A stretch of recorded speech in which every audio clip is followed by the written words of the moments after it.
আমার ভাইয়েরা, তাফসিরে রুহুল মানি থেকে বলছি, আল্লাহর নবীর সাহাবী হযরত উমর ফারুক রাদিয়াল্লাহু তাআলা আনহু একদিন গুনগুন মৌমাছির ন্যায় আওয়াজ শুনতে পান। তিনি চিন্তা করলেন আশেপাশে কোথাও মৌমাছির চাক আছে কিনা। আশেপাশে খোঁজা শুরু করলেন, খুঁজতে কোথাও পেলেন না।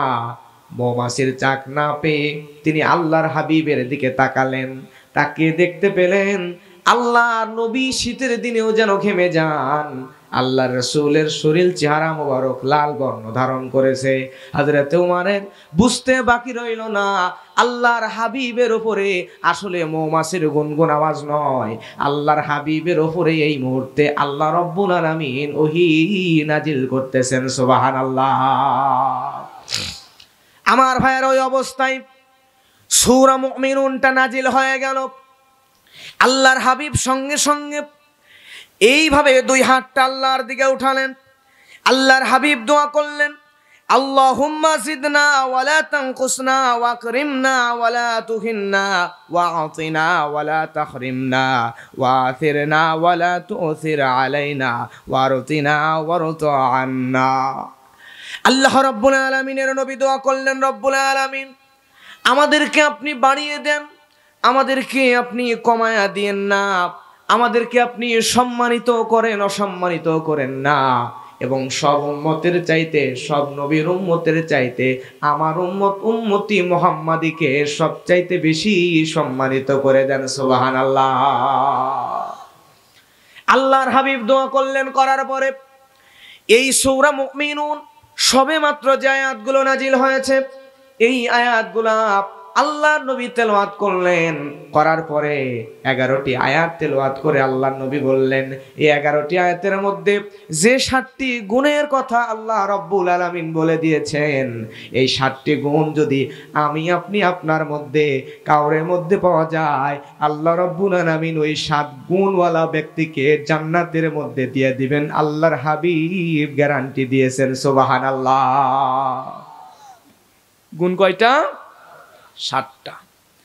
আমার ভাইয়েরা লক্ষ্য করেন, সূরা মুমিনুনের 1 নম্বর আয়াতে আল্লাহ রাব্বুল আলামিন বলেন, قد أفلح المؤمنون। আল্লাহু আকবার। আল্লাহ রাব্বুল আলামিন বলেন, قد أفلح المؤمنون, অবশ্যই মুমিনরা বিজয়ী, অবশ্যই মুমিনরা সফল কাম। আল্লাহ বলছেন সফল হলো মুমিনরা। কারা? মুমিনরা সফল। দুনিয়াতে আমরা মানুষরা মনে করি যার টাকা পয়সা আছে, বাড়ি গাড়ি আছে, বড় বড় বিল্ডিং আছে, দালান কোঠা আছে, অনেক জমির মালিক, যে মানুষের উপর জুলুম করতে পারে, যার ক্ষমতা আছে, পাওয়ার আছে, তাকে আমরা মূলত দুনিয়াতে সফল মানুষ মনে করি। কথা বলেন ঠিক কিনা? প্রিয় ভাইয়েরা, টাকা পয়সা, সম্পদ, অর্থ এগুলো থাকলেই যদি সফল হওয়া যাইতো, তাহলে দুনিয়ার সবচাইতে সফল ব্যক্তি হতো বিল গেটস। কারণ তার সম্পদ এত বেশি। কিছুদিন আগেও দুনিয়ার সবচাইতে ধনী ব্যক্তিদের মধ্যে বিল গেটস ছিল একজন।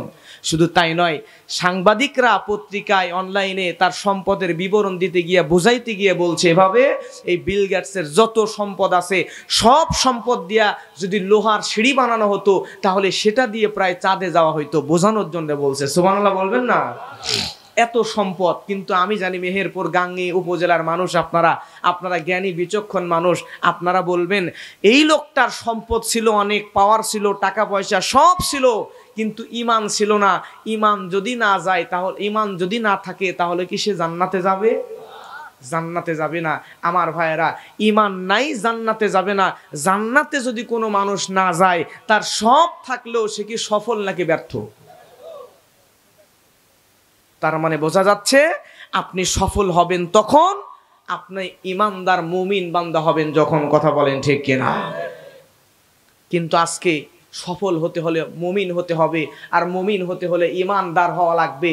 কিন্তু আজকে আমরা মুসলমানদের ইমান ভেঙে যায়, ওযু ভেঙে গেলে ওযু বানিয়ে নিই, নামাজ নষ্ট হয়ে গেলে নামাজ দোহরায় নেই, রোজা নষ্ট হয়ে গেলে কাফফারা দিয়ে নেই, অথবা রোজা কাজা আদায় করে নেই। কিন্তু এই ওযুর মতো করে আমাদের ইমান মুসলমানদের ভেঙে যাচ্ছে। ইমানকে নবায়ন করার দরকার, কিন্তু ইমান নবায়ন কেউ করতে চায় না। কথা বলে ঠিক কিনা? আমার ভাইয়েরা, একজন সফল মানুষের কথা বলছি। লোকটার নাম হলো হযরতে বেলাল আল্লাহর হাবিব যখন মেরাজে গেলেন, মেরাজে যাওয়ার পরে আল্লাহ রাসূল সাল্লাল্লাহু আলাইহি ওয়াসাল্লাম মেরাজে গিয়া জান্নাত যখন প্রদক্ষিণ করতেছিলেন, জান্নাতের ভিতরে আল্লাহর নবী কার জানি পায়ের আওয়াজ শুনতে পেলেন। আল্লাহর হাবিব হযরত জিবরাইল আমিনকে ডাক দিয়ে বললেন, ও জিবরাইল, জান্নাতের ভিতরে কার পায়ের আওয়াজ শোনা যায় তুমি একটু বলো। জিবরাইল আমিন বলেন, ইয়া রাসূলুল্লাহ, এই জান্নাতের ভিতরে যার পায়ের আওয়াজ শোনা যায় সে আর কেউ নয়, আপনার কালো সাহাবী হযরতে বেলাল। সুবহানাল্লাহ। এবার আপনারা জ্ঞানী বিচক্ষণ মানুষ, আপনারা বলেন তো, আল্লাহ রাসূল যখন মেরাজে ছিলেন ওই সময় হযরতে বেলাল দুনিয়াতে জীবিত নাকি মরে গেছেন? আল্লাহ রাসূল একই কথা জিবরাইলকে প্রশ্ন করে, জিবরাইল, বেলাল তো দুনিয়ায় জীবিত, তাহলে ওই জীবিত বেলালের পায়ের আওয়াজ কেমনে আমি নবী জান্নাতের মধ্যে শুনতে পাই? হযরতে জিবরাইল বলে, ইয়া রাসূলুল্লাহ, আপনার বেলাল এমন কিছু স্পেশাল আমল দুনিয়াতে করেছে যার কারণে তার আমল আল্লাহর কাছে এত বেশি পছন্দনীয় হয়ে গিয়েছে। ওই বেলালের জীবদ্দশায় আল্লাহ বেলালের সুরত দিয়া জান্নাতের মধ্যে একজন ফেরেশতাকে প্রদক্ষিণ করাচ্ছেন। সুবহানাল্লাহ। আমার ভাইয়েরা, আল্লাহর নবী যখন দুনিয়াতে আসলেন, নবীজি হযরতে বেলালকে ডাক দিলেন, হযরতে কালো বেলালের কপালের মধ্যে চুমু এঁকে দিলেন। দেওয়ার পরে বলে, বেলাল, দুনিয়ার জমিনে তোমার কি কোনো ভালো বড় কোনো আমল আছে নাকি বলো। হযরতে বেলাল বলে, ইয়া রাসূলুল্লাহ, আমার তো তেমন কোনো আমল নাই, কিন্তু আমল বলবেন কিনা জানি না, ছোট্ট একটা কাজ আমি বেলাল করি, সেটা হলো, ইয়া রাসূলুল্লাহ, আমি বেলালের যখন অজু ভেঙে যায় সঙ্গে সঙ্গে আমি বেলাল অজু করে নেই, অজু করার পরে 2 রাকাত তাহিয়াতুল ওযুর নামাজ আদায় করে নেই। সুবহানাল্লাহ। আল্লাহর নবী বললেন, বেলাল, তুমি এই আমলকে ছেড়ে দিও না, কারণ হলো আমি নবী যখন জান্নাতের মধ্যে ঘুরতেছিলাম, আমি নবী যে জান্নাতে ঘুরতেছিলাম ওই জান্নাতের মধ্যে আমি নবী তুমি বেলালের পায়ের আওয়াজ শুনতে পেয়েছি। বেলাল, তোমার এই আমল আল্লাহর কাছে বেশি পছন্দনীয় হয়ে গিয়েছে, যার কারণে দুনিয়াতেই তোমাকে এই জান্নাতের সুসংবাদ আমার আল্লাহ দান করেছেন। জোরে জোরে বলেন সুবহানাল্লাহ। আমল সে জিंदगी बनती है, अमल से जिंदगी बनती है, ए जन्नत भी ए जहन्नम भी, ए खाकी अपनी फितरत है, ना नारी ना नूरी।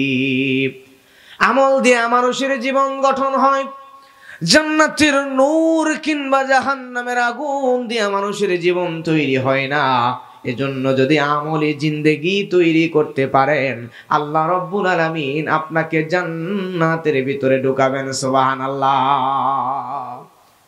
আমার ভাইয়েরা, এজন্য আমি বলি, আপনার যদি ঈমান মজবুত হয়, আপনি আমল যদি একটু কমও করেন, কিন্তু ঈমান যদি আপনার মজবুত হয়, তাহলে কম আমলেও কিন্তু আল্লাহ আপনাকে জান্নাতে দিতে পারেন। কথা বলেন ঠিক কিনা? তার উজ্জ্বল দৃষ্টান্ত হলো আম্মাজান খাদিজা রাদিয়াল্লাহু তাআলা আনহা। তিনি তার জীবদ্দশায় যতদিন বেঁচে ছিলেন তিনি ফরজ নামাজ পান নাই, ফরজ রোজা পান নাই, ফরজ হজ যাকাত কিছুই তেমন পান নাই। কিন্তু আল্লাহ রব্বুল আলামিনের নবী যখন ওই জাবালে নূর পর্বতের হেরা গুহার মধ্যে ধ্যানমগ্ন অবস্থায় ছিলেন, এমন সময় জিবরাইল আমিন আল্লাহর নবীর সামনে বসা। আম্মাজান খাদিজা যখন আল্লাহর হাবিবের কাছে আসবেন, এমন সময় জিবরাইল আমিন বলে, ইয়া রাসূলুল্লাহ, ইয়া হাবিবাল্লাহ, আম্মাজান হযরতে খাদিজা আপনার কাছে আসে। আমি জিবরাইল এখান থেকে সরে চলে যাব, তবে তার আগে আপনাকে বলে যাই, হযরতে খাদিজার জন্য আমার আল্লাহ রব্বুল আলামিন দুনিয়াতে তার জীবদ্দশায় 3টা সুসংবাদ দিয়ে গেছেন। জোরে বলেন সুবহানাল্লাহ। ইয়া রাসূলুল্লাহ, দুনিয়াতে আল্লাহ কোন নারীকেই সালাম দেন নাই, কোন মানুষকে আল্লাহ সালাম দেন নাই, কিন্তু হযরতে খাদিজার উপরে আল্লাহ রব্বুল আলামিন এত বেশি খুশি হয়ে গিয়েছেন, আল্লাহ রব্বুল আলামিন তাকে সালাম দিয়েছেন। সুবহানাল্লাহ।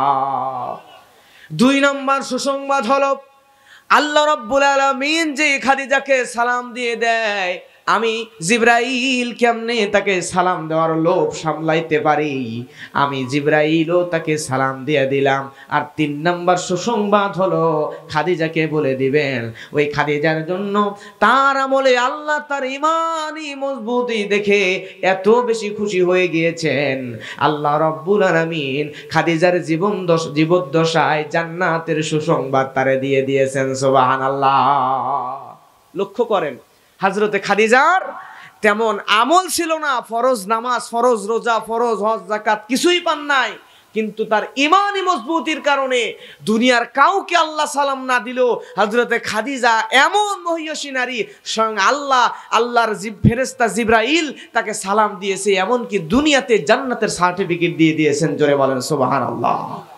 এজন্য আমার ভাইয়েরা, আপনার আমল যদি একটু কমও হয় কিন্তু ইমান যদি মজবুত হয়, আপনি খেটে খাওয়া পরিশ্রমী মানুষ, হয়তোবা আকাশচুম্বী আমল আপনি করতে পারেন নাই, অল্প আমল করেছেন, কিন্তু অল্প আমলেও ইমান যদি মজবুত হয়, অল্প আমলেও আমার আল্লাহ সুবহানাহু ওয়া তাআলা আপনাকে জান্নাতে দিয়ে দিতে পারেন। চিৎকার দিয়ে বলেন সুবহানাল্লাহ। আমার ভাইয়ার এবারে আসেন, বলছিলাম গুণ কয়টা? 1 নাম্বার গুণ হলো আল্লাহ রাব্বুল আলামিন বলেন সূরা মুমিনুনের 2 নম্বর আয়াতে আল্লাহ রাব্বুল আলামিন বলেন, আল্লাযীনা হুম ফি সালাতিহিম খাশিউন। আল্লাহ রাব্বুল আলামিন বলেন, মুমিন বান্দা যারা হবে তাদের 1 নম্বর গুণ হলো তারা নামাজের মধ্যে বিনয়ী হবে। জোরে বলেন না সুবহানাল্লাহ। 1 নম্বর গুণ নামাজে কি হবে? বিনয় হবে। আপনাদের মেহেরপুরের মানুষ আলহামদুলিল্লাহ ভালো, আমি নওগাঁর কথা বলছি। নওগাঁতে এমনও মানুষ আছে নামাজে দাঁড়ায় আল্লাহু আকবার বলে হাত বাঁধছে, বাঁধার পরে উপরে তাকে মসজিদের ফ্যান গুনতেছে কয়টা আছে। এদিকেও আছে, এদিকেও আছে। আবার কিছু মানুষ এমন আছে নামাজ পড়তে পড়তে পায়ে মশা পড়ছে, এমন জোরে টাস করে মশাটা মারছে, ইমাম সাহেব সহ 4-5 জনের নামাজে ছুটে গেছে। আবার এক হুজুর তো ওয়াজের মধ্যে বলেই দিল যে ওনার পাশে একজন লোক দাঁড়াইছে নামাজে, এমন সময় হাত বাঁধা অবস্থায় মোবাইল আসছে, মোবাইল পকেটে থেকে বের করে কানে ধরে বলতেছে, হ্যালো, নামাজে আছি। আমাদের সমাজের নামাজ হচ্ছে মানুষদের এরকম। আর আল্লাহর রাসূলের সাহাবীদের নামাজ কেমন ছিল, তারা নামাজে কেমন বিনয়ী ছিলেন। সাহাবীরা যখন নামাজে দাঁড়িয়ে যেতেন, ঘন্টার পর ঘন্টা তারা দাঁড়িয়ে থাকতেন, আবার রুকুতে যাইতেন, সেজদায় যাইতেন, এত দীর্ঘ ছিল তাদের নামাজ। আকাশের পাখিগুলো গাছের ডাল মনে করে, গাছ মনে করে, জড় বস্তু মনে করে কাঁধে এসে বসে থাকতো। জোরে বলেন সুবহানাল্লাহ। আমার ভাইয়ের একজন সাহাবীর দৃষ্টান্ত দিই, সাহাবীর নাম হলো হযরতে খুবাইব। এই সাহাবীকে বদরের যুদ্ধের বনে কাফেরেরা বন্দী করে ফেলল। বন্দী করার পরে কাফেরেরা তাকে বন্দী করে বলল, খুবাইব, তোমাকে আমরা হত্যা করে ফেলব। বদরের ময়দানে মুসলমানরা আবু জেহেলকে হত্যা করেছিল। এই হত্যার প্রতিশোধ নেওয়ার জন্য হযরতে খুবাইবকে বন্দী করা হলো। বন্দী করার পরে খুবাইবকে বলা হলো, খুবাইব, তোমাকে তো আমরা শুলে চড়াবো, তুমি যদি বাঁচতে চাও তাহলে তোমাকে একটা কাজ করা লাগবে, সেটা হলো খুবাইব, তুমি যদি আল্লাহর হাবিবকে গালি দিতে পারো তাহলে তোমাকে ছেড়ে দেওয়া হবে, নতুবা তোমাকে শুলে চড়ায় হত্যা করা হবে। নাউযুবিল্লাহ। আল্লাহর রাসূলের সাহাবীরা কোনোদিন এই কাজ করবে নাকি? খুবাইব বলে, আমি হলাম মুসলমান, আমার নবী মুহাম্মদ সাল্লাল্লাহু আলাইহি ওয়াসাল্লামের উম্মত হলাম আমি, আল্লাহর বান্দা আমি খুবাইব, জীবন দিয়ে দিতে রাজি আছি, কিন্তু বাতিলের সামনে মাথা নত করতে রাজি নাই। কথা বলেন ঠিক কিনা? আমরা মুসলমান, প্রয়োজনে জীবন দিয়ে দিব, তারপরেও বাতিলের কাছে মাথা নত করব না। কথা বলেন ঠিক কিনা? बातिल से दबने वाले आसमान ही हम सोबर कर चुका है तो इम्तिहान हमारा। लिल्लाह तकबीर। আমরা হলাম মুসলমানের জাত, আমাদের এই বীরত্ব তাম দুনিয়া দেখেছে, আসমান জমিন দেখেছে। এই মুসলমানরা কখনো বাতিলের কাছে মাথা নত করে না। কথা বলেন ঠিক কিনা? হযরত খুবাইব রাদিয়াল্লাহু তাআলা আনহুকে ধরে নিয়ে যাওয়া হলো। খুবাইবকে একটা ঘরের মধ্যে বন্দী করা হলো। বন্দী করে খুবাইবের খাবার বন্ধ করে দেওয়া হলো, পানিও বন্ধ করে দেওয়া হলো। কয়েকদিন পর যেই বাড়ির ঘরের মধ্যে বন্দী করেছে, সেই বাড়ির মধ্যে ছোট্ট একটা মেয়ে ছিল, নাম তার জাইমা।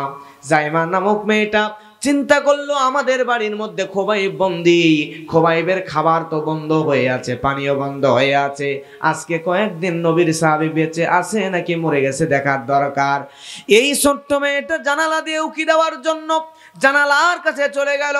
যাওয়ার পরে জানালা যেই না খুলে দিল, আমার ভাইয়েরা জানালা খুলে দেখে যে এ কি অলৌকিক ঘটনা, এ কি আজীব ঘটনা। জানালা খোলার পরে দেখে যেই খুবাইবের খাবার বন্ধ হয়েছিল, যেই খুবাইবের পানিও বন্ধ হয়েছিল, ওই খুবাইবকে আজকে কে যেন তার সামনে ঝোপায় ঝোপায় ঝোপা ভর্তি করে, ঝুড়ি ভর্তি করে আনছে জিনিয়াল ফলমূল, আঙ্গুর ফল, বেদেনা, কমলা, এরকম মালটা কলাগুলা দিয়া ঝোপায় ঝোপায় ফলমূল তার সামনে রেডি করে রেখে দিয়েছে। সুবহানাল্লাহ। তাও আবার যেন তেন ফল নয়, এমন ফল, আঙ্গুর গুলো এত বড় বড়, মুখের মধ্যে দিয়ে ঠাসিয়ে দিলে রস দিয়ে মুখ ভর্তি হয়ে যায়।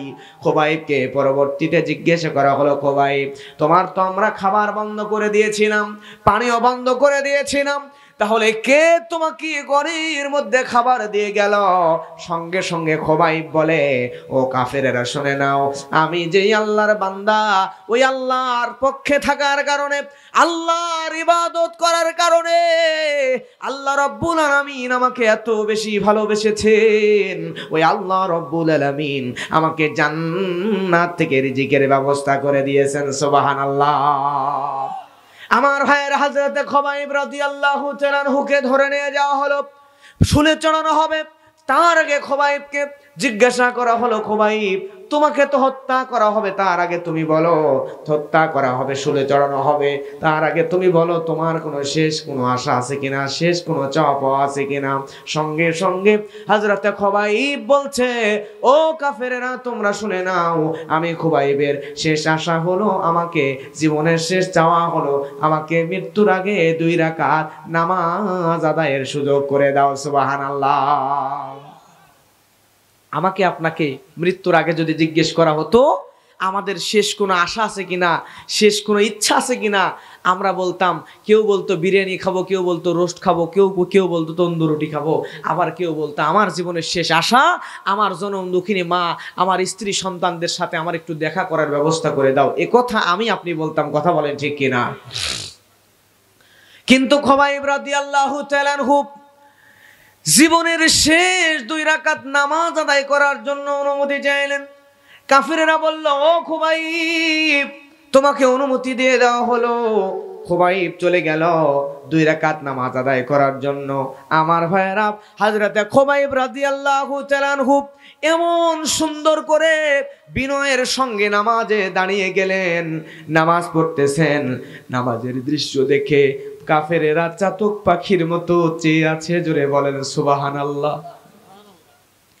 এত বিনয়ের সঙ্গে লম্বা সময় নিয়ে, দীর্ঘ টাইম নিয়ে খুবাইব রাদিয়াল্লাহু তাআলা আনহু নামাজ পড়ছেন। তার নামাজের দৃশ্য এত সুন্দর, এই দৃশ্য দেখার পরে কাফেরেরা পাগলের মতো, চাতক পাখির মতো চেয়ে আছে। হযরতে খুবাইব প্রথম রাকাত নামাজ ধীরে ধীরে পড়ে, দ্বিতীয় রাকাত একটু তাড়াহুড়ো করে পড়ে ফেললেন। হযরতে খুবাইব এবার নামাজ শেষ করার পরে কাফেরেরা জিজ্ঞাসা করে, তুমি তো প্রথম রাকাতে খুব সুন্দর করে ধীর স্থির ভাবে নামাজ পড়তেছিলা, তাহলে দ্বিতীয় রাকাতে কেন তাড়াহুড়ো করে শেষ করে দিলা?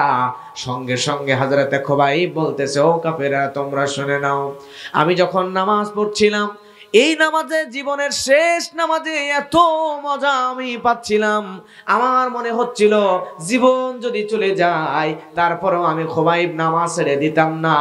কিন্তু আমি যখন নামাজ আদায় করতেছিলাম, আমার মনের মধ্যে প্রশ্ন আসলো, তোমরা কাফেরেরা মনে করতে পারো খুবাইব হয়তো ভয় নামাজ দীর্ঘায়িত করছে, লম্বা করছে, এই প্রশ্ন আমার সামনে এসে দাঁড়ালো। তোমরা যেন মনে করো না মুসলমান মৃত্যুর ভয় করতেছে, এজন্য দ্বিতীয় রাকাত তাড়াহুড়ো করে শেষ করে দিলাম। কিন্তু ইতিহাস সাক্ষী আছে আমার ভাইয়েরা, ওই দিন খোবাইবের জীবনের শেষ 2 রাকাত নামাজের দৃশ্য এত সুন্দর ছিল, এত বিনয়ের সঙ্গে এত সুন্দর করে নামাজ আদায় করতেছিল। ওই খোবাইবের 2 রাকাত নামাজের দৃশ্য দেখার পরে আর একজন মানুষ, নাম তার সাইদ ইবনে আমের আল জুমাহি, এই লোকটা খোবাইবের জীবনের শেষ 2 রাকাত নামাজের দৃশ্য দেখে আল্লাহর হাবিবের কাছে কালেমা পড়ে মুসলমান হয়ে গিয়েছিল। সুবহানাল্লাহ। নামাজের দাওয়াত দেওয়া লাগে নাই, ইসলামের দাওয়াত দেওয়া লাগে নাই, নামাজের দৃশ্য দেখে কালেমা পড়ে মুসলমান হয়ে গেছে। জোরে বলেন না সুবহানাল্লাহ। আমার ভাইয়েরা, এই ছিল তাদের নামাজ। আর আজকে আমরা নামাজ পড়ি, আমাদের নামাজের মধ্যে আমাদের তেমন গুরুত্ব। যখন নামাজের সেজদায় যাই, বাড়িতে বউ বলে দিছে নামাজ পড়ে আসার সময় তুমি 1 কেজি চিনি আনবা। কি আনবা? এখন নামাজে গেছি, আলহামদুলিল্লাহ রাব্বিল আলামিন পড়তেছি, রুকুতে গেলাম, সেজদায় গেলাম, যে মনে মনে খালি ভাবতেছি যে আসলে বউ চিনি আনতে বললো নাকি কুশারের গুড় আনতে বললো। কিন্তু আমার ভাইয়েরা, নামাজের মধ্যে সর্বোচ্চ বিনয় এনে সম্পূর্ণ চিন্তা ধ্যান ধারণা নামাজের ভিতরে আমাদের আনার দরকার। জোরে বলেন, আছে না নাই? বিনয় আনবেন, যত বেশি ইবাদতে মজা পাবেন তত বেশি। কথা বলেন ঠিক কি না? আমার ভাইয়ের এরপরে আসেন মুমিন বান্দার 2 নাম্বার গুণ। বুঝবেন ভালো করে, এই 7টা গুণ যদি আপনার মধ্যে আসে তাহলে আপনাকে আল্লাহ জান্নাত দেবেনই। জান্নাত আপনার জন্য গ্যারান্টি আল্লাহ রাসূল করে দিয়েছেন। সুবহানাল্লাহ। 2 নাম্বার গুণ হলো আল্লাহ রাব্বুল আলামিন সূরা মুমিনুনের 3 নম্বর আয়াতের মধ্যে বলেন, ওয়াল্লাযীনা হুম আনিল লাগবি মুরিদুন। আল্লাহ রাব্বুল আলামিন বলেন, সমাজের মুমিন বান্দা হবে তারা যারা অহেতুক অপ্রয়োজনীয় কথা কাজ কারবার থেকে বিরত থাকে। সুবহানাল্লাহ বলবেন না? অপ্রয়োজনীয় কথাবার্তা বলা যাবে। আমি একটা মাহফিলে যাচ্ছিলাম, যাওয়ার সময় চা খাওয়ার জন্য মাঝে মধ্যেই আমার ড্রাইভার ব্রেক করে। এক চা স্টলের মধ্যে ঢুকলাম, ঢোকার পরে দেখলাম কয়েকজন লোক বসে আছে। এর মধ্যে একজন মুরব্বী কোয়ালিটির মানুষ কথা বলতেছে, গল্প করতেছে, প্রয়োজন নাই, কিন্তু গল্পের মধ্যে খালি মুখ খারাপ করে, খালি গালি দেয়। গালি দেওয়ার প্রয়োজন নাই, তারপর কথায় কথায় খালি গালি দেয়। এরকম লোক এ সমাজে আছে না নাই? এদিকেও আছে। আমি তো চিন্তা করলাম, আহারে, এই লোক মিনিটে যতগুলো গালি দিচ্ছে, মুখ খারাপ করতেছে, যদি ওই লোকের গালির উপরে যদি নোবেলের ব্যবস্থা থাকতো ওই লোকরেই দেওয়া হইতো। এত মুখ খারাপ করে, এত গালিগালাজ করে, কিন্তু প্রয়োজন নাই। আমি বলি, মুরব্বী, আপনি আজকে দুনিয়াতে বাজারে যাচ্ছেন, সময় কাটানোর জন্য চায়ের স্টলে বসছেন, যখনই বসবেন অপ্রয়োজনীয় কথাবার্তা বলবেন না, ওখানে না বসাই উত্তম। যদিও যান 3 জন 4 জন একসাথে থাকলেই বাল্লিগু আন্নি ওয়ালাউ আয়া, আপনার কাছে একটা আয়াত থাকলেও, দিনের একটা বিষয় থাকলেও আপনি আরেকজনকে জানিয়ে দেন। 3 জন এক জায়গায় আছেন, আপনি যতটুকুই জানেন ততটুকুই আরেকজনকে আপনি জানান, ইনশাআল্লাহ। প্রিয় মুরব্বী, আপনি আজকে দুনিয়ার পিছনে, আপনি যুবকরা সবাই দুনিয়ার পিছনে ঝুঁকে পড়েছি। আমরা বাড়ি গাড়ি টাকা পয়সা সম্পদের পিছনে, সম্পদের মোহে পাগল হয়ে গিয়েছি। কিন্তু আজকে আমরা কেউ জানি না, আজকে যদি মরে যাই, মরে যাওয়ার পরে কবরের মধ্যে আমাকে আপনাকে রাখা হবে। ওই কবরের মধ্যে রাখার পরে আজকে আমরা দুনিয়ার পিছনে পাগল, বাড়ি গাড়ি সম্পদ টাকা পয়সা নিয়ে পাগল। আজকে আমরা কবরের মাল সামানা নিয়ে চিন্তা করি না, নিজের আমল নিয়ে চিন্তা করি না। কিন্তু আপনি দুনিয়াতে কার জন্য এগুলো করছেন? দুনিয়াতে আপনি একটাবারও ভাবলেন না কবরের মধ্যে আপনার লাশটা রাখার পরে আপনার কবরের উপর যে বাঁশগুলো রাখা হবে, ওই কবরের উপরের বাঁশ পচার আগে আপনার লাশটা পচে যাবে। দুনিয়াতে কার জন্য করছেন? এই বাড়ি গাড়ি টাকা পয়সা সম্পদ সব আপনার সন্তান স্ত্রী ভোগ করবে, কেউ আপনার কোনো কাজে আসবে না। সেদিন শুধু কাজে আসবে আপনার এই ভালো কাজগুলো, ভালো আমলগুলো, এছাড়া কোনো কিছুই সেদিন কাজে আসবে না। এজন্য মুরব্বী, আপনাকে বলি, জীবনে আপনি যদি কোরআন তেলাওয়াত করতে পারেন আলহামদুলিল্লাহ, মাঝে মধ্যেই বসেন কোরআন নিয়ে। আর যে কোরআন তেলাওয়াত পারেন না, শেখার চেষ্টা করেন। যতদিন না শিখতে পারবেন, ওযু বানায়া সুন্দর করে কোরআন মাজিদটা একটু সামনে নেন, নেওয়ার পরে কোরআন মাজিদটা একটু তেলাওয়াত করেন। কোরআন যদি তেলাওয়াত করতে নাও পারেন, আপনি ওযু বানায় আঙ্গুল দিয়ে কোরআনের হরফগুলো দেখেন, একটু চোখের পানি ছেড়ে দিয়ে কাঁদেন, আল্লাহকে বলেন, আল্লাহ তোমার এই মেসেজটা আমি যাতে পড়তে পারি তার তৌফিক দান করে দাও। তুমি আপনি এভাবে কাঁদবেন, কোরআন দেখবেন, বোঝার চেষ্টা করবেন, ভালোবাসবেন। এর কারণে আল্লাহ আপনাকে মাফ করে জান্নাতে দিয়ে দিতে পারেন। কথা বলেন ঠিক কি না? এজন্য মুরব্বীরা একটা সেকেন্ড সময় নষ্ট করবেন না, চায়ের স্টলে বসে অপ্রয়োজনীয় গল্প করবেন না। যখনই সময় পাবেন চায়ের স্টলে বসেন, আপনার সামনে গিবতের আড্ডা বসলে, আপনার সামনে গালিগালাজ হইলে, ওই জায়গায় আপনি শুধু পড়বেন আস্তাগফিরুল্লাহ। সবাই পড়েন আস্তাগফিরুল্লাহ আস্তাগফিরুল্লাহ। একটু সময় পেলেই অপ্রয়োজনীয় কথা বাদ, সুবহানাল্লাহ, আলহামদুলিল্লাহ, আল্লাহু আকবার, আস্তাগফিরুল্লাহ, এগুলো পড়েন। যত পড়বেন আপনার আমল তত ভারী হবে। অপ্রয়োজনীয় কথা যত বলবেন তত জাহান্নামের দিকে আপনি যাবেন। কথা বলেন ঠিক কিনা? আমার প্রিয় মুরব্বী, আমাদের সমাজের যুবকরা এই যে স্মার্টফোন আছে, স্মার্টফোন হাতের মধ্যে নিয়ে এদিকে একবার ঠেলে, এদিকে একবার ঠেলে, সামনে একবার ঠেলে, বামে একবার ঠেলে, ঠেলাঠেলির মধ্যেই সারাদিন থাকে। কথা বলেন ঠিক কিনা? আজকে মুরব্বীরা যদি যুবককে বলে, বাবারে শহর থেকে আসছে, বাইরে থেকে আসছে, বাবা বলছে বাবারে কাজ করা লাগবে না, মাঠে গিয়ে আমি কাজ করব, তুমি পাশে একটু দাঁড়ায়া থাকবা, শুধু দাঁড়ায়া থেকে দেখবা। একবার, দুইবার, তিনবার ডাক দিলে যুবকের রক্ত গরম বাবার উপর খেপে যায়, বলে জানতো এত টাকা লাগে। এরকম আসে না নাই? আসে না নাই? কিন্তু প্রিয় যুবক ভাইরা, তুমি একটা বারো চিন্তা করলা না তোমার বাবা কত কষ্ট করে তোমাকে লালন পালন করেছে, তোমার জনম দুঃখিনী মা তোমাকে কত কষ্ট করে মানুষ করেছে। তোমার বাবা তোমার কাছে বাড়ি গাড়ি সম্পদ টাকা পয়সা কিচ্ছু চায় না, তোমার বাবা শুধু চায় তুমি মানুষের মতো মানুষ হও। তোমার বাবা আর মাকে একটু সময় দাও। আজকে শীতের সময় তুমি বাজারে গিয়ে একটু কমলা কিনে আনবা, একটা সন্দেশ, একটা সিদ্ধ ডিম কিনে আনবা, এনে তোমার বৃদ্ধ বাবার মুখে তুলে দাও, জনম দুঃখিনী মায়ের মুখে তুলে দাও। বিশ্বাস করো, তুমি যদি তোমার বাবা আর মায়ের মুখে তুলে দিতে পারো, তোমার বাবা আর মা ওইটা খেয়ে যদি চোখের পানি ছেড়ে দিয়ে কাঁদে, আল্লাহর কাছে দোয়া করে, তোমাকে দুনিয়াতে আল্লাহ সফল বানিয়ে দিবে, পরকালেও মুক্তি দিয়ে জান্নাতে করে দিবে। কথা বলেন ঠিক কিনা? আর আজকে আমার যুবকরা, সমাজের যুবকরা মোবাইল নিয়ে পাগল, সুন্দরী নারীর পিছনে দৌড়ায়, অপ্রয়োজনীয় জিনিস নিয়ে মোবাইলের মধ্যে ওই যে কি যে আছে, কি গুলি কর গুলি কর গুলি কর, মোল্লাম মোল্লাম মোল্লাম, আছে না নাই? আজকে অনলাইনে দেখলাম, আপনি অবাক হয়ে যাবেন। পাবনার এক যুবক, সে বাটা স্যান্ডেল হাতের মধ্যে ধরছে, ধরার পরে বলে গুলি কর গুলি কর গুলি কর, মোল্লাম মোল্লাম মোল্লাম। খোঁজখবর নিয়ে দেখি অবস্থা কেন, তার পা শিকল দিয়ে বাঁধা। পরে দেখি লোকটা, এই ছেলেটা মানসিক বিকারগ্রস্ত হয়ে গেছে, মানসিকভাবে রোগী হয়ে গেছে, পাগল হয়ে গেছে। কারণ সে ওই যে কি যেন পাবজি না ফ্রি ফায়ার গেমস খেলতো, এইগুলোতে আসক্ত। খেলতে খেলতে মানসিকভাবে এতটাই তার মানসিকতা নষ্ট হয়ে গেছে, সে পাগলের দিকে পাগল হয়ে গেছে। লাস্টে তার পা দড়ি দিয়ে শিকল দিয়ে বেঁধে রাখা লাগছে, সে জুতা নিয়ে ওই গুলি করি বলে। নাউজুবিল্লাহ বলবেন না? এজন্য যুবককে বলি, যুবক মোবাইল পেলে মোবাইলের মধ্যে অশ্লীল গান বাজনা এগুলো ভিডিও না দেখে একটু সময় পেলে মোবাইলের মধ্যে কোরআন হাদিস দেখো, ইসলামী সাহিত্যগুলো পড়ো, তোমার জীবন বদলে যাবে। দুনিয়াতে তুমি টাকার পিছনে দৌড়াচ্ছ, দুনিয়াতে তুমি সুন্দরী নারীর পিছনে দৌড়াচ্ছ। আমি বলি সুন্দরী নারীর পিছনে দৌড়ানোর দরকার নাই। তুমি যদি তোমার বাবা আর মায়ের খেদমত করতে পারো, আল্লাহর ইবাদতের পিছনে দৌড়াইতে পারো, যুবক ভাই বিশ্বাস করো, তুমি তোমার ক্যারিয়ারের পিছনে দৌড়াও, তাহলে সুন্দরী মেয়ের পিছনে দৌড়াবা যতদিন, টাকা থাকবে যতদিন, তুমি তার পিছনে দৌড়াবা, সে তোমারে পাত্তা দিবে ততদিন, টাকা শেষ আর পাত্তা দিবে না। কিন্তু আজকে যদি তুমি আল্লাহর ইবাদতের পিছনে দৌড়াও, বাবা মার খেদমতের পিছনে দৌড়াও, নিজের ক্যারিয়ারের পিছনে দৌড়াও, তাহলে ওই সুন্দরী নারীর পিছনে দৌড়ানো লাগবে না। সময় একদিন আসবে যেদিন ওই সুন্দরী মেয়ে তার পরিবার সহ 14 গোষ্ঠী তোমার পিছনে দৌড়াবে। কথা বলেন ঠিক কিনা? এজন্য যুবক ভাই আমি বলি, টাকা পয়সা সম্পদ সুন্দরী নারীর পিছনে দৌড়াবা না। আমি নিজে তার প্র্যাকটিক্যাল প্রমাণ আমি নিজে দেখেছি।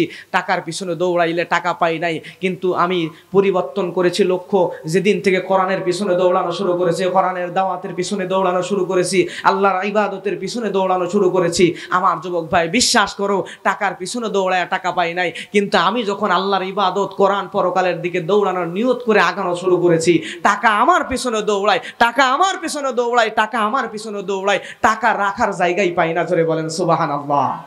এজন্য যুবক ভাই, টাকার পিছনে না দৌড়াইয়া তুমি আল্লাহর ইবাদতের পিছনে দৌড়াও। মুরব্বী আপনিও দুনিয়াতে বাড়ি গাড়ি টাকা পয়সা সম্পদ স্ত্রী সন্তানের পিছনে না দৌড়াইয়া নিজের আমলের পিছনে দৌড়ান। ভালো কথা বের করেন মুখ দিয়ে, অপ্রয়োজনীয় কোনো কথা কাজ কারবার মুখ দিয়ে আমরা বের করব। আমাদের সমাজের নারীদেরও 2-3 জন নারী এক জায়গায় হইলে আমেরিকায় কি ঘটতেছে ওই খবর 3 জন নারী এক জায়গায় হলে ওই জায়গায় পাওয়া যায়। কথা বলেন ঠিক কিনা?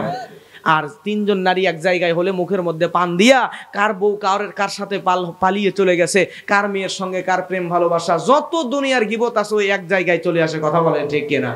কিন্তু আল্লাহ বলছেন ওয়াল্লাযীনা হুম আনিল লাগবি মুরিদুন, মুমিন বান্দা যারা হবে তারা অপ্রয়োজনীয় কথা কাজ করবে। আমার ভাইয়েরা লক্ষ্য করেন, মুমিন বান্দার 3 নাম্বার গুণ। কয় নাম্বার গুণ? তিন নাম্বার গুণ আল্লাহ রাব্বুল আলামিন কোরআনের মধ্যে বলেন, ওয়াল্লাযীনা হুম লিয-যাকাতি ফাঈলুন। আল্লাহ রাব্বুল আলামিন বলেন, মুমিন বান্দা যারা হবে তারা যাকাত দানে সক্রিয় হবে। জোরে বলেন সুবহানাল্লাহ। আমার ভাইয়েরা, এখন বলেন তো, আমাদের সমাজে যাকাত আছে নাকি সুদ আছে? সুদ হলো এমন মহামারী, এমন ভয়ানক একটা জিনিস। এই সুদ নামক ব্যাধি সমাজের মানুষদেরকে এমন ভাবে গ্রাস করতেছে, এই সুদ মানুষদেরকে জাহান্নামের দিকে নিয়ে চলে যায়। আর যাকাত যদি সমাজের মধ্যে প্রতিষ্ঠিত হয়ে যেত, এই সমাজের পুরা চেহারাই পরিবর্তন হয়ে যেত। কথা বলেন ঠিক কিনা? খোলাফায়ে রাশেদার জামানার কথা বলছি। একজন লোক যাকাত দেওয়ার জন্য এক ব্যাগ ভর্তি টাকা নিয়ে 3 দিন পর্যন্ত ঘুরতেছে, যাকাত দেওয়ার একজন লোক খুঁজে পায় না। 3 দিন পরে সামনের দিকে তাকায় দেখে একজন মানুষ মাথার উপরে বস্তা নিয়ে হাঁটতেছে। এই লোকের মাথার উপরে বস্তা, শরীরের মধ্যে ময়লা পোশাক, উস্কো খুস্কো চেহারা দেখে এই লোক মনে করলো যাকাত দেওয়ার মতো মনে হয় একটা লোক খুঁজে পেয়েছি। কাছে গিয়ে বলতেছে, ভাই এই যে এক ব্যাগ টাকা যাকাতের নেননি, আমারে আপনি দায় মুক্ত করেন। সঙ্গে সঙ্গে বস্তাওয়ালা লোক ধমক দিয়ে বলতেছে, মিয়া তুমি কি পাগল হয়ে গিয়েছো নাকি? আমার মাথায় বস্তা দেখে আমাকে তুমি গরিব মনে করতেছো? তুমি আসলে এক ব্যাগ টাকা নিয়ে 3 দিন ঘুরতেছো, যাকাত দেওয়ার মতো একটা লোক খুঁজে পাও না। আর আমি আমার মাথার উপরে বস্তা নিয়ে ঘুরতেছি, বস্তার মধ্যে খড়কোটা নাই, বরং আমি যাকাত দেওয়ার জন্য বস্তা ভর্তি টাকা নিয়ে আজকে 7 দিন পর্যন্ত ঘুরতেছি, যাকাত দেওয়ার মতো একটা লোক খুঁজে পাই না। সুবহানাল্লাহ। এটা ছিল খোলাফায়ে রাশেদার জামানা। কিন্তু আমার ভাইয়েরা, আজকে আমাদের সমাজে সুদ দিয়ে সয়লাভ হয়ে গিয়েছে। এই সুদের কারণে মানুষগুলো জাহান্নামের দিকে চলে যাচ্ছে। কিন্তু আমরা জানি না এই সুদটা কত ভয়ানক। আল্লাহর হাবিব সাল্লাল্লাহু আলাইহি ওয়াসাল্লাম এই সুদের সঙ্গে জড়িত ব্যক্তিদেরকে লানত দিয়ে দিয়েছেন। জোরে বলেন নাউযুবিল্লাহ। আল্লাহর রাসূল বলেছেন, মুসলিম শরীফের হাদিস, সহিহ মুসলিমের হাদিস, আল্লাহর নবী বলেন, লাআনা রাসূলুল্লাহি সাল্লাল্লাহু আলাইহি ওয়াসাল্লাম আকিলুর রিবা ওয়া মুখিলাহু ওয়া শাহিদাইহি ওয়া কাতিবাহু। আল্লাহর নবী মুহাম্মদ সাল্লাল্লাহু আলাইহি ওয়াসাল্লাম বলেন, এই সুদের সাথে জড়িত 4 শ্রেণীর ব্যক্তি। যে ব্যক্তি সুদ খায়, যে ব্যক্তি সুদ দেয়, যে ব্যক্তি সুদের লেখক এবং যে ব্যক্তি সুদের সাক্ষী দেয়, এই 4 জন ব্যক্তিকেই আল্লাহর নবী লানত করেছেন। এখন বলেন তো, আল্লাহর রাসূল যদি কাউকে লানত করে তাহলে সেই ব্যক্তি কি জান্নাতে যাবে নাকি? জান্নাতে তো যাবেই না। শুধু তাই নয়, আর একটা ভয়ানক হাদিস বুখারীর মধ্যে পেয়ে গেলাম আমার ভাইয়েরা। সহিহ বুখারীর হাদিস, আল্লাহর নবী মুহাম্মদ সাল্লাল্লাহু আলাইহি ওয়াসাল্লাম আর একটা হাদিসের মধ্যে কি বলেন দেখেন, আন সামুরাত ইবনে জুনদুব রাদিয়াল্লাহু তাআলা আনহু قال قال النبي صلى الله عليه وسلم رأيت الليلة رجلين يأتياني فأخرجاني إلى أرض مقدسة। আল্লাহর নবী সাল্লাল্লাহু আলাইহি ওয়াসাল্লাম তিনি বলেন, আমি একদিন রাতের বেলা স্বপ্নে দেখলাম। আল্লাহর নবীর স্বপ্ন সত্য নাকি মিথ্যা? 2 জন ব্যক্তি আমাকে পবিত্র একটা ভূমিতে নিয়ে গেল। সেখান থেকে আমি আরেক জায়গায় গিয়ে হাঁটতে থাকলাম। হাঁটতে হাঁটতে সামনের দিকে দেখতে পেলাম একটা রক্তের নদী। আল্লাহর নবী বলেন, ওই রক্তের নদীর মাঝখানে একজন ব্যক্তিকে দেখলাম, রক্তের নদীর মধ্যে একজন ব্যক্তি হাবুডুবু খাচ্ছে।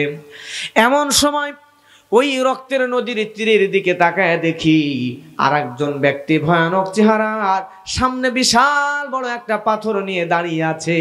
ওই রক্তের নদীর মধ্যেকার মানুষটা সাঁতরায়া যখন নদীর তীরে আসার চেষ্টা করে, তখন এই তীরের মানুষটা পাথর নিয়ে মাথা বরাবর ঠাস করে মেরে দিয়া মাথা চূর্ণ বিচূর্ণ করে দেয়।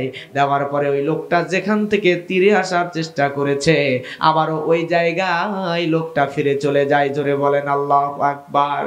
এভাবে বারবার ফিরতে চাইলে বারবার মাথার উপরে পাথর মেরে মেরে আবার নদীর মধ্যে দিয়ে দেওয়া হচ্ছে। আল্লাহর হাবিব জিবরাইল আমিনকে জিজ্ঞাসা করে, জিবরাইল, ওই রক্তের নদীর মধ্যে যেই ব্যক্তিকে পাথর মারা হচ্ছে ওই ব্যক্তিটাকে? হযরত জিবরাইল বলে, ইয়া রাসূলুল্লাহ, যে ব্যক্তি রক্তের নদীর ভিতরে ওই ব্যক্তি আর কেউ নয়, ওই ব্যক্তি দুনিয়াতে ছিল সুদখোর। জোরে বলেন নাউযুবিল্লাহ। আমার ভাইয়েরা, তাহলে সুদের এত ভয়ানক শাস্তি। শুধু তাই নয়, যদি কোনো ব্যক্তি সুদ খায়, আল্লাহ রাব্বুল আলামিন সূরা বাকারার মধ্যে বলছেন, আল্লাহ রাব্বুল আলামিন বলেন, ইয়া আইয়ুহাল্লাযীনা আমানুত্তাকুল্লাহা ওয়া যারু মা বাকিয়া মিনার রিবা ইন কুনতুম মুমিনিন। আল্লাহু আকবার। আল্লাহ রাব্বুল আলামিন কোরআন মাজিদের মধ্যে বলছেন, হে ইমানদারেরা, তোমরা আল্লাহকে ভয় করো এবং সুদের যত বকেয়া আছে সমস্ত বকেয়াগুলো তোমরা মাফ করে দাও। জোরে বলেন আল্লাহু আকবার। তার মানে এখন আয়াতের দ্বারা আল্লাহ সুদকে হারাম করে দিয়া, যদি আপনি সুদের জন্য সুদের উপরে কাউরে টাকা দিয়ে রাখেন, এই আয়াত জানার পরে সঙ্গে সঙ্গে মূল টাকাটা শুধু নেবেন আর বাকি সুদের সব টাকাগুলো মাফ করে দেবেন। অর্ডারটা দিয়েছেন কে? আল্লাহ। সব সুদের টাকা মাফ করে মূল টাকাটা আপনি নিতে পারেন, আর সুদের সঙ্গে জড়ানো যাবে না। আল্লাহ রাব্বুল আলামিন এই আয়াত দেওয়ার পরে আবার আয়াত দিয়ে জানিয়ে দিলেন, কারণ আমার ভাইয়েরা, সুদ এবং ঈমান এই দুইটা একসাথে থাকতে পারে না। সুদ খেলে আপনার ঈমান ভেঙে যাবে, কারণ আল্লাহ রাব্বুল আলামিন কোরআনের আরেক জায়গায় বলেন, ফা ইল্লাম তাফআলু ফাআযানু বিহারবিম মিনাল্লাহি ওয়া রাসূলিহি। আল্লাহু আকবার। আল্লাহ রাব্বুল আলামিন বলেন, আমি আল্লাহ নিষেধ করলাম, আর তারপরও যদি তোমরা সুদ না ছেড়ে দাও, তাহলে তোমরা আমি আল্লাহ এবং আমার হাবিবের সঙ্গে যুদ্ধ করার জন্য প্রস্তুতি নিয়ে নাও। এখন আপনারা জ্ঞানী বিচক্ষণ মানুষ, আপনারা বলবেন যে আল্লাহর সাথে আর রাসূলের সঙ্গে যদি কোনো ব্যক্তি যুদ্ধ করার প্রস্তুতি নিয়ে নেয়, সে ব্যক্তি কি জান্নাতে যাবে? সুদ যদি ছেড়ে না দেন, তাহলে আল্লাহ বলছেন বান্দারে সুদ ছাড়তেই হবে। যদি ছেড়ে না দাও, আমার সঙ্গে এবং আমার রাসূলের সঙ্গে যুদ্ধ করার প্রস্তুতি নিয়ে নাও। জোরে বলেন আল্লাহু আকবার। কখনোই এটা সম্ভব? আপনি তারপরেও যদি সুদ খান, তাহলে আপনার ঈমান থাকবে না, ঈমান ভেঙে যাবে। আর ঈমান যদি ভেঙে যায়, তাহলে আপনি যদি আকাশচুম্বী আমলও করেন, তারপরও আপনি জান্নাতে যেতে পারবেন? আমার ভাইয়েরা, নামাজ ভেঙে গেলে নামাজ দোহরায় নেই, রোজা নষ্ট হয়ে গেলে রোজা কাজা আদায় করে নেই অথবা ফিদিয়া দিয়ে নেই, অজু নষ্ট হয়ে গেলে অজু বানায় নেই। কিন্তু সুদ খাওয়ার কারণে সমাজের মানুষের অহরহ ঈমান ভেঙে যাচ্ছে। ঈমানকে নবায়ন করার দরকার, কিন্তু ঈমানকে নতুন ভাবে আনয়ন করি না। কথা বলেন ঠিক কিনা? আমার ভাইয়ের, আপনার কষ্ট লাগতে পারে, কিন্তু আপনি আমার ভাই, আপনি জ্ঞানী বিচক্ষণ মানুষ। আপনার কাছে প্রশ্ন, মনে করেন একটা গভীর পুকুরের তীরে ছোট্ট একটা বাচ্চা খেলা করতেছে। এমন সময় ওই পুকুরের তীরে আর কোনো মানুষ নাই, ওই বাচ্চা পা হড়কায় পড়ে গেলেই মারা যাবে। আপনি জ্ঞানী বিচক্ষণ মানুষ, আপনি যদি ওই পুকুরের তীর দিয়ে যান, তাহলে বলেন তো ওই বাচ্চাকে তুলে আনবেন নাকি ওখানেই রেখে দিবেন?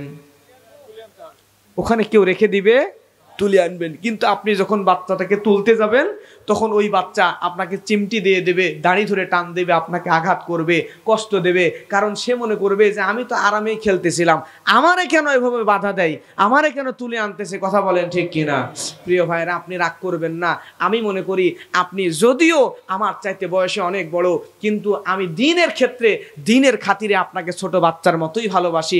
আমি এতটুকু বুঝেছি বিদায় আপনাকে বোঝানোর জন্য আমি বলছি, ভাই সুদটা থেকে বের হয়ে আসতে হবে। আপনি যদি এখান থেকে বের হয়ে আসতে পারেন, তাহলে পরকাল আপনার জন্য সুন্দর। হয়তোবা সাময়িক একটু কষ্ট, খারাপ মনে হচ্ছে আপনার, কিন্তু আসলে আপনাকে ওই বাচ্চাকে যেমন আপনি বাঁচাবেন দীর্ঘস্থায়ী সুখের জন্য, ভালো রাখার জন্য, মৃত্যু থেকে বাঁচানোর জন্য, আমিও আপনাকে সাময়িক কষ্ট দিচ্ছি, উঠায় আনার চেষ্টা করতেছি জাহান্নাম থেকে, চিরস্থায়ী কষ্টের জায়গা থেকে বাঁচানোর জন্য। কথা বলেন ঠিক কিনা? এজন্য কষ্ট পাবেন না। আপনি আমার ভাই, আপনাকে সাথে নিয়ে আমি জান্নাতে একসাথে যেতে চাই। কথা বলেন ঠিক কিনা? আমার ভাইয়ের, এই সুদ যদি ছেড়ে না দেন, এই সুদটা কত ভয়ানক। আল্লাহর নবী হাদিসের মধ্যে বলেন, আর রিবা সালাসাতু ওয়া সাবউনা আবাবান, আইসারুহা আইয়ান কিহার রাজুলু উম্মাহু। আল্লাহর নবী বলেন এই সুদটা এমন খারাপ, এই সুদটা এতই ভয়ানক আমার ভাইয়েরা, এই সুদের মধ্যে প্রায় ৭৩টা গুনাহ আছে। এই ৭৩টা গুনার মধ্যে সব চাইতে ছোট গুনাহ আপন মায়ের সঙ্গে জেনায় লিপ্ত হওয়া। জোরে বলেন নাউজুবিল্লাহ। আমার ভাইয়েরা লক্ষ্য করেন, সমাজের একজন খারাপ নারী, পতিতা নারীও যে টাকার বিনিময়ে নিজের দেহ বিক্রি করে, এই নারীও কোনোদিন তার আপন সন্তানের সঙ্গে জেনায় লিপ্ত হয় না। কথা বলেন ঠিক কিনা? কিন্তু আজকে আমরা না জেনে না জেনে সুদের সঙ্গে জড়িত হয়ে যাই, আর এমন ভয়ানক গুনার সঙ্গে আমরা লিপ্ত হয়ে যাচ্ছি। আল্লাহ আমাদেরকে মাফ করুক। জোরে বলেন আমিন। আমার ভাইরা শুধু তাই নয়, আর একটা হাদিসের মধ্যে আল্লাহর নবী বলেন দিরহামু রিবানি আকুলুহু রাজুলু ওয়া হুয়া ইয়ালাম। আল্লাহর নবী আর এক জায়গায় বলেন কোন মানুষ যদি জেনে বুঝে ১ টাকা সুদ খায়, আল্লাহর নবী বলছেন আসাদ্দু মিন সিত্তাতি ওয়া সালাসিনা সিনাতান। আল্লাহর নবী বলেন কোন মানুষ যদি জেনে শুনে ১ টাকা সুদ খায়, ওই ব্যক্তি ১ টাকা সুদ খেলে ৩৬ বার জিনার গুনাহ তার আমলনামায় লিখে দেয়। জোরে বলেন নাউযুবিল্লাহ। আপনারা জ্ঞানী বিচক্ষণ মানুষ, আপনারা শিক্ষিত মানুষ, আপনারা বলবেন ১ টাকার সুদ খেলে যদি ৩৬ বার জেনার গুনাহ হয়, তাহলে কোনো ব্যক্তি যদি ১,০০০ টাকার সুদ খায় কত হাজার বার জেনার গুনাহ হবে? ৩৬,০০০ বার জেনার গুনাহ হবে। আমার ভাইয়েরা লক্ষ্য করেন, কিন্তু আমাদের সমাজের একজন খারাপ নারী যে টাকার বিনিময়ে নিজের দেহকে বিক্রি করে, এই মেয়ে যৌবনের শুরু থেকে মৃত্যু পর্যন্ত সারা জীবন যদি জেনা করে, ব্যভিচার করে, তারপরও ৩৬,০০০ বার একজন খারাপ নারী, পতিতা নারীও সারা জীবনে জেনা করতে পারে না। কথা বলেন ঠিক কিনা? কিন্তু আমি আপনি জেনে বুঝে ১,০০০ টাকার জেনা খেয়ে, ১,০০০ টাকার সুদ খেয়ে একটা পতিতা নারী সারা জীবনে জেনা করে জেনা গুনাহ কামাই করছে, আমরা ১,০০০ টাকা সুদের সাথে জড়িত হয়ে তার চাইতে বেশি জেনার গুনাহ আমলনামার মধ্যে ঢুকাচ্ছে। কথা বলেন ঠিক কিনা? কিন্তু আমাদের সমাজে খারাপ মহিলা মারা গেলে তার জানাজায় মানুষ যায় না, ওই মহিলা খারাপ ছিল, সারা জীবন গুনাহ করছে, ওর জানাজায় যাওয়া যাবে না। কিন্তু সমাজের টাটকা সুদখোর, সবচাইতে খারাপ মানুষ যে সুদের টাকায় কোটিপতি হয়ে গেছে, সেই মানুষ মারা গেলে তার জানাজায় আবার লোকের অভাব হয় না। কথা বলেন ঠিক কিনা? প্রিয় ভাইয়েরা, আমাদেরকে পরিবর্তন হতে হবে। এই জাহান্নাম থেকে, জাহান্নামের বিষয় থেকে আমাদেরকে ফিরে আসার দরকার। জোরে বলেন আছে না নাই? তাহলে বলবেন হুজুর এই সুদ থেকে বাঁচবো কেমনে? সুদ থেকে বাঁচার সুন্দর একটা সিস্টেমও আল্লাহ কোরআনের মধ্যে দিয়েছেন। জোরে বলেন সুবহানাল্লাহ। আমার ভাইয়েরা লক্ষ্য করেন, কষ্ট হয় আপনাদের? সবাই একটু হাত তোলেন তো, শেষ করে দিব। কয় মিনিট থাকবেন? আর ১০-২০ মিনিট থাকবেন না? আচ্ছা হাত তোলেন সবাই, একটু তাকবীর দেবেন, লিল্লাহি তাকবীর। মানুষরা সুদ থেকে বাঁচতে চাই, তাহলে মানুষদেরকে কর্জে হাসানার সিস্টেম এই সমাজের মধ্যে চালু করতে হবে। সুবহানাল্লাহ। সমাজে মসজিদগুলোতে সুদের বিরুদ্ধে ওয়াজ হয়, কিন্তু সুদ থেকে বাঁচার কোনো সিস্টেম নিয়ে হুজুররা খুব একটা আলোচনা করে না। কথা বলেন ঠিক কিনা? কিন্তু আজকে আমরা সুদ থেকে ফেরানো, সুদ থেকে বাঁচার একটা সিস্টেম নিয়ে আলোচনা করব। এই সিস্টেমের নাম হলো কর্জে হাসানা। এখন এই কর্জে হাসানা এটা কি সিঙ্গাড়া নাকি সামোচা নাকি মোগলা, এটা জানার দরকার আছে না নাই? আমার ভাইয়ারে, কর্জে হাসানা হলো উত্তম ঋণ, মানুষকে ধার দেওয়া, বিনা সুদে মানুষকে ধার দেবেন। এই সিস্টেম আল্লাহ কোরআনের মধ্যে বর্ণনা করেছেন। আল্লাহ রাব্বুল আলামিন সূরা হাদীদের মধ্যে বলেন মান যাল্লাযী ইউকরিদুল্লাহা করদান হাসানান ফায়ুদাইফাহু লাহু ওয়া লাহু আজরুন কারীম। আল্লাহু আকবার। আল্লাহ রাব্বুল আলামিন সূরা হাদীদের মধ্যে বলছেন, কে সেই ব্যক্তি যে আমি আল্লাহকে উত্তম ধার দেবে, যে ব্যক্তি আমি আল্লাহকে ধার দেবে, ওই ব্যক্তির জন্য আমি আল্লাহ রাব্বুল আলামিন ওই ধারটাকে বহুগুণে বৃদ্ধি করে দিব। বৃদ্ধি করে দিয়ে তার জন্য উত্তম সম্মানিত পুরস্কার, তার জন্য সম্মানজনক পুরস্কারের ব্যবস্থা করে দিব। সুবহানাল্লাহ। আয়াতটা আল্লাহর হাবিব যখন সাহাবীদের সামনে তেলাওয়াত করলেন, সাহাবীরা আল্লাহর রাসূলকে জিজ্ঞাসা করলেন, ইয়া রাসূলুল্লাহ আইয়ুরিদুল্লাহু মিন্না করদান হাসানা। ইয়া রাসূলুল্লাহ, আপনি একটু বলেন তো আল্লাহ আমাদের কাছে কেমনে করজে হাসানা চান? আল্লাহ কি আমাদের কাছে টাকা পয়সা ধার নিতে পারবে নাকি? কেমনে চান, কেমনে চান? আল্লাহ নবী বললেন, ও আমার সাহাবীরা, তোমরা যদি কোনো অভাবী মানুষকে, সমস্যাগ্রস্ত মানুষকে যদি টাকা ধার দাও, করজে হাসানা ধার দাও, ওই লোকটা যখন টাকা নেওয়ার জন্য, ধার নেওয়ার জন্য হাত বাড়ায় দিবে, তখন ওই লোকটার আগে আগে আমার আল্লাহ তার ডান হাতটা তোমার ধার নেওয়ার জন্য বাড়ায় দিবেন। সুবহানাল্লাহ। আপনি যদি কোনো মানুষকে শুধুমাত্র 10 টাকা ধার দেন, যতদিন পর্যন্ত ওই মানুষকে সময় দেবেন, ততদিন পর্যন্ত ওই ধারের সওয়াব আল্লাহ রাব্বুল আলামিন দ্বিগুণ দ্বিগুণ দ্বিগুণ বাড়াতেই থাকবেন। সুবহানাল্লাহ। আপনি যদি সাধারণভাবে 10 টাকা কোনো জায়গায় মানুষকে দান করেন, ওই 10 টাকা দান করলে যে সওয়াব হবে, আমার ভাইয়েরা, আপনি যদি 10 টাকা কাউকে অসুস্থ বিপদগ্রস্ত মানুষকে ধার দেন, ওই ধার দেওয়ার কারণে আল্লাহ রাব্বুল আলামিন ওই দান করার চাইতেও দ্বিগুণ সওয়াব আপনার আমলনামায় দিয়ে দিবেন। সুবহানাল্লাহ। ধার দেবেন, দান করলে যে সওয়াব, ধার দিলে তার 10 গুণ সওয়াব আল্লাহ আপনার আমলনামায় দিবে। জোরে বলেন না সুবহানাল্লাহ। এখন আমি ওয়াজ করে নামার পরে আপনারা যদি বলেন, হুজুর আপনি তো করজে হাসানা ধার দেওয়ার ওয়াজ ভালোই করলেন, আমারে 10,000 টাকা ধার দেন। আমাকে যদি বলেন, বিশ্বাস করেন ভাই, আমি হুজুরও আপনাকে ধার দেওয়ার সাহস পাবো। কারণ হচ্ছে আমাদের সমাজের সিস্টেমটা এমন হয়ে গেছে, আপনার কাছে একজন মানুষ বিপদে পড়ে ধার চাইছে, 10,000 টাকা আপনি তারে ধার দিছেন, সে যখন ধার নেবে আপনার হাতে ধরে পা ধরে অনুনয় বিনয় কইরা একদম শেষ, তারপরে আপনি মায়ায় পড়ে টাকা দিছেন, এখন সে বিপদ থেকে উদ্ধার হয়ে গেছে, আপনার টাকার দরকার, তার কাছে যে তার পা ধরতেছেন আপনি, আর আপনার টাকাই পাচ্ছেন না। এই আচরণের কারণে আজকে আমাদের সমাজ থেকে এই করজে হাসানার সিস্টেমটা আস্তে আস্তে উঠে যাচ্ছে। আর এই মানুষদের ছেঁচড়ামির কারণে সুদটা ভয়ানক প্রকোপ, মহামারী আকার ধারণ করে সমাজের মধ্যে বিস্তার লাভ করছে। কথা বলেন ঠিক কিনা? প্রিয় ভাইরা, সুদকে ছড়ায়া দিতে হবে, সুদকে ছড়ায়া দিয়া এই করজে হাসানাকে সমাজের মধ্যে চালু করে দিতে হবে। এজন্য আপনি যদি কারো কাছে টাকা ধার নেন, আপনি একটা টাইম দিয়ে দেবেন, এবং যার কাছে টাকা ধার নিয়েছেন ওই সময় যত কষ্টই হোক কথাটা ঠিক রাখার চেষ্টা করবেন ইনশাআল্লাহ। আপনার মধ্যে যদি এই গুণ থাকে আমার ভাইরা, আপনি যদি সমাজের মধ্যে যাকাত চালু করে দেন, সমাজ উঠে যাবে, সমাজের থেকে সুদ উঠে যাবে, আর সুদ যখন উঠে যাবে, যাকাত যখন চালু হয়ে যাবে, সমাজের মধ্যে আর একটাও গরিব মানুষ খুঁজে পাওয়া যাবে না যাকাত দেওয়ার মতো। জোরে বলেন সুবহানাল্লাহ। আমার ভাইরা, এরপরে আসেন 4 নাম্বার গুণ। কয় নাম্বার গুণ? 4 নাম্বার গুণ আল্লাহ রাব্বুল আলামিন কোরআন মাজিদের মধ্যে বলেন, ওয়াল্লাযীনা হুম লিফুরুজিহিম হাফিজুন। আল্লাহ রাব্বুল আলামিন বলছেন, মুমিন বান্দা যারা, তাদের 4 নাম্বার গুণ হলো ওই মুমিন বান্দারা নিজেদের লজ্জাস্থানকে হেফাজত করবে। সুবহানাল্লাহ। কষ্ট হয় আপনাদের? কয়টা গুণের কথা বলছিলাম? 7টা গুণ। 4 নাম্বার গুণ হচ্ছে, আপনি যদি মুমিন বান্দা হন, আপনার লজ্জাস্থানকে হেফাজত করা লাগবে।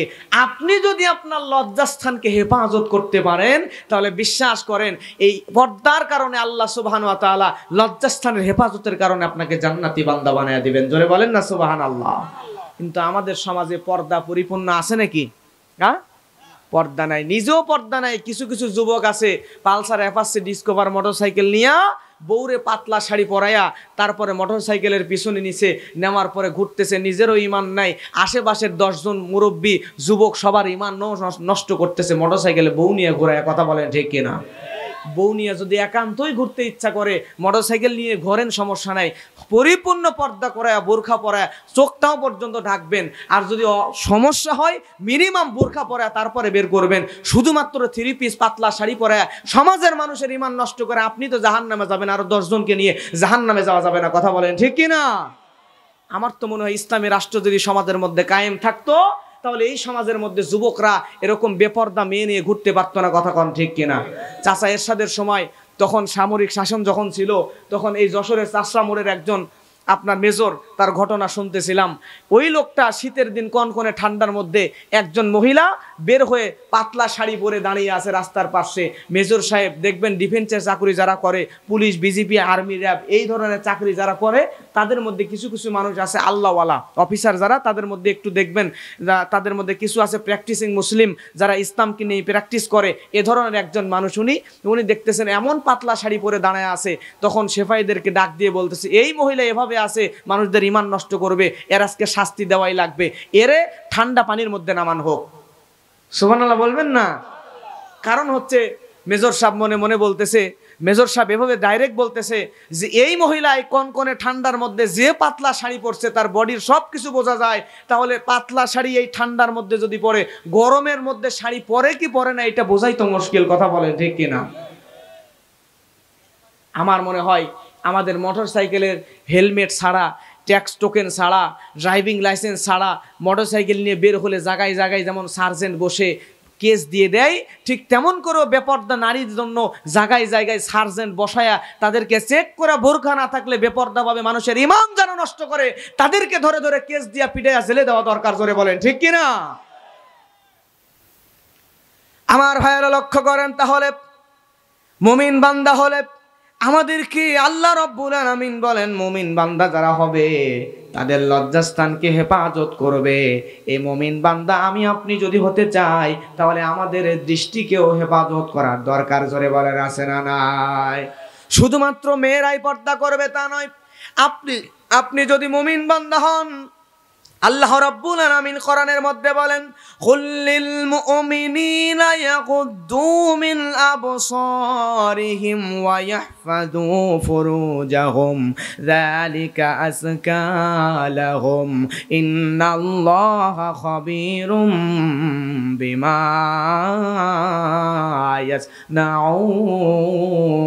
ইয়াসনাউন। আল্লাহ রাব্বুল আলামিন সূরা নূরের মধ্যে বলেন, মুমিনদেরকে বলে দাও তারা যেন তাদের দৃষ্টিকে সংযত করে। আমার ভাইয়েরা, মুমিন বান্দারা যেন তাদের লজ্জাস্থানকে হেফাজত করে। আপনি যদি মুমিন বান্দা হন তাহলে শুধুমাত্র নারী পর্দা করবে তাই নয়, নারীকেও পর্দা করতে হবে এবং আপনার দৃষ্টিকেও সবসময় অবনত নিচু করে রাখা লাগবে। জোরে বলেন কথা ঠিক কিনা? আমার ভাইয়েরা লক্ষ্য করেন, এরপরে 5 নাম্বার গুণ। কয় নাম্বার গুণ? 5 নাম্বার গুণ। আপনি যদি মুমিন বান্দা হন আমার ভাইয়েরা, তাহলে 5 নাম্বার গুণ হলো আল্লাহ রাব্বুল আলামিন কোরআনের মধ্যে বলেন, ইল্লা আলা আজওয়াজিহিম আইমা মালাকাত আইমানুহুম ফাইন্নাহুম গায়রু মালুমিন ফামান ইবতাগা ওয়ারা যালিকা ফাউলাইকা হুমুল আদুন। আল্লাহু আকবার।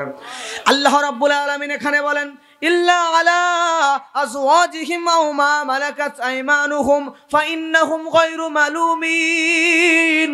আল্লাহ রাব্বুল আলামিন জানায় দেয় মুমিন বান্দা যারা হবে, সূরা মুমিনুনের 6 নাম্বার এবং 7 নাম্বার আয়াত দিয়া আল্লাহ রাব্বুল আলামিন 5 নাম্বার গুণের কথা বলে। মুমিন বান্দা যারা হবে তারা নিজের অধিকারভুক্ত দাসী এবং নিজের স্ত্রী ব্যতীত অন্যদিকে নজর দিবে। এখন দাস প্রথা আছে নাকি? কিন্তু স্ত্রী আছে না নাই? কিন্তু আপনি যদি মুমিন বান্দা হন তাহলে আপনি আপনার বউ ছাড়া অন্য কোনো দিকে নজর দিতে পারবেন না। কথা বলেন ঠিক কিনা? কিন্তু আমাদের সমাজের মধ্যে পরকীয়া এত প্রকোপ ভয়ানক ধারণ করেছে, এমন ভয়ানক অবস্থার ধারণ করেছে পরকীয়া। একই বিছানার উপরে স্বামী আর স্ত্রী দুইজনই আছে। বিছানার ডান দিকে স্বামী, বাম দিকে স্ত্রী, দুইজনের হাতের মধ্যে 2টা মোবাইল। একই বিছানায় একজন স্ত্রীর ডানে বসে মোবাইলের মধ্যে স্বামী থাকতে অন্য পরপুরুষের সঙ্গে পরকীয়া করে। ওই বিছানার বাম দিকে স্বামী তার বউ পাশে থাকতে মোবাইলের মধ্যে অন্য নারীর সঙ্গে পরকীয়া করে। আছে না নাই? একই বিছানায় দুইজন, কারোর সাথে কারো কানেকশন নাই। স্ত্রী আরেকজনের সঙ্গে, স্বামী আরেকজন নারীর সঙ্গে, স্ত্রী আরেকজন পুরুষের সঙ্গে পরকীয়ায় লিপ্ত আছে। কথা বলেন ঠিক কিনা? এই পরকীয়া দিয়ে সমাজ সয়লাভ হয়ে যাচ্ছে। আমার ভাইয়েরা, এই পরকীয়ার পিছনেও কিছু কারণ আছে। আল্লাহ রাব্বুল আলামিন নারীদেরকে কেন সৃষ্টি করলেন? সূরা রুমের মধ্যে আল্লাহ রাব্বুল আলামিন সুন্দর করে জানিয়ে দিচ্ছেন। আল্লাহ বলেন, ওয়া মিন আয়াতিহি আন খালাকালাকুম মিন আনফুসিকুম আজওয়াজাল লিতাসকুনু ইলাইহা ওয়া জাআলা বাইনাকুম মাওয়াদ্দাতাও ওয়া রাহমা। আল্লাহু আকবার। আল্লাহ রাব্বুল আলামিন আয়াতের মধ্যে সুন্দর করে জানিয়ে দিচ্ছেন, আমি আল্লাহ রব্বুল আলামিন নারী জাতিকে সৃষ্টি করলাম পুরুষদের মনোরঞ্জন করার জন্য। পুরুষদের অর্থাৎ নারীকে সৃষ্টি করেছি, ওই নারী তার স্বামীর মনকে প্রশান্তি দিয়া ভরপুর করে দিবে। তার মানে নারী সৃষ্টি আল্লাহ করলেন, কোরআনের মধ্যে বলেন কারণ হলো পুরুষের মনের প্রশান্তির জন্য। কার প্রশান্তির জন্য? নারীকে আল্লাহ সৃষ্টি করলেন আপনার আমার মনের প্রশান্তির জন্য। কিন্তু এই সমাজের কিছু নারী প্রশান্তির জায়গায় আমরা পুরুষদের অশান্তির কারণ হয়ে দাঁড়াইছে। কথা কোন ঠিক কিনা? ডানে বললে বামে যায়, বামে বললে ডানে যায়, উঠলে বসে যায়, বসতে বললে উঠে যায়। এরকম নারী আমাদের সমাজে আছে না নাই? আমার ভাইয়েরা, আমাদের মায়েদেরকে জন্য পরিবর্তন হওয়া লাগবে। তবে আমাদেরও বোঝা লাগবে নারী কিন্তু বাঁকা হাড়ের তৈরি। কথা বলেন ঠিক কিনা? সহিহ বুখারীর হাদিস, আল্লাহ নবী বলেন, ইস্তাখসু বিন নিসা, নারীদের সঙ্গে মিষ্টি করে কথা বলা লাগবে। কারণ হলো ফাইনাল মারআতা খুলিকাত মিন দিলাই, নারী হলো বাজরের বাঁকা হাড়ের তৈরি। এই বাজরের বাঁকা হাড়ের তৈরি, এই জন্য নারী একটু বাঁকা স্বভাবের হবে। এটাই হলো স্বাভাবিক। কথা বলেন ঠিক কিনা? আপনি যদি নারীকে যদি আপনি সোজা করতে চান, ফাইন যাহাবতা তুকিমুহু কাসারাতা, তুমি যদি চাও নারীকে সোজা রাখবা, এই নারীকে সোজা রাখতে চাইলে নারী ভেঙে যাবে। আমার ভাইয়েরা, আপনারা যদি কঞ্চি নিয়া, এই পাতলা একটা কঞ্চি নিয়া বাঁকা করতে যান, সামান্য বাঁকা করলে কি হবে? কিছুই হবে না। বেশি বাঁকা করলে ভেঙে যাবে। কথা বলেন ঠিক কিনা? আর যদি সোজা করতে চান, ওইভাবে ছেড়ে দেন সোজা না করে, তাহলে বাঁকায় থাকবে সারা জীবন। কথা কন ঠিক কিনা? নারীও হলো তেমন। আপনি যদি নারীকে বেশি বাঁকা করতে চান, বেশি সোজা করতে চান, টানাটানি কইরা বেশি সোজা করতে গেলে একবারে ভেঙে যাবে, আর ছেড়ে দিয়ে রাখলে সারা জীবন বাঁকায় থাকবে। কথা কন ঠিক কিনা? এজন্য আল্লাহর রাসূল বলেছেন কি করবেন? ছেড়েও দিবেন না, আবার বেশি টানাটানি করে পুরোপুরি সোজা করার চেষ্টাও করবেন না। আল্লাহ নবী বললেন, ফাস্তাউসু বিন নিসা। আমার হাবিব বললেন, আল্লাহর হাবিব বললেন, বান্দারে, আমার উম্মতেরা রে, তোমরা শোনো, তোমরা ওই নারীদের সঙ্গে শুধুমাত্র ফাস্তাউসু বিন নিসা, সুন্দর করে কথা বলতে পারো। মিষ্টি করে কথা বললে যতই কঠোর নারী হোক, তার হৃদয়টা আমার আল্লাহ নরম করে দিবেন। সুবহানাল্লাহ। রাত 2টার সময় আপনি আপনার বন্ধুরে নিয়ে আসতেন, মেয়েদের স্বভাব দেখবেন যে ওর বাপের বাড়ির আত্মীয় স্বজন যদি আসে, তাহলে দুনিয়ার মাছ, মাংস, ইলিশ মাছ, গরুর গোস্ত, খাসির গোস্ত, মুরগির গোস্ত যা আছে সব রান্না করবে, কোনো অসুস্থতা নাই। আর আপনার বাপের বাড়ির, আপনার বাড়ির পরিবারের কেউ আসলে দেখবেন যে অসুস্থ হয়ে বসে থাকে। এই যে মুরব্বীর নাকি জ্বরই চলে আসছে ওনার, চিন্তা করা যায়। তাহলে সবারই এরকম? আমি তো মনে করছি শুধু আমাদেরটাই, সবার।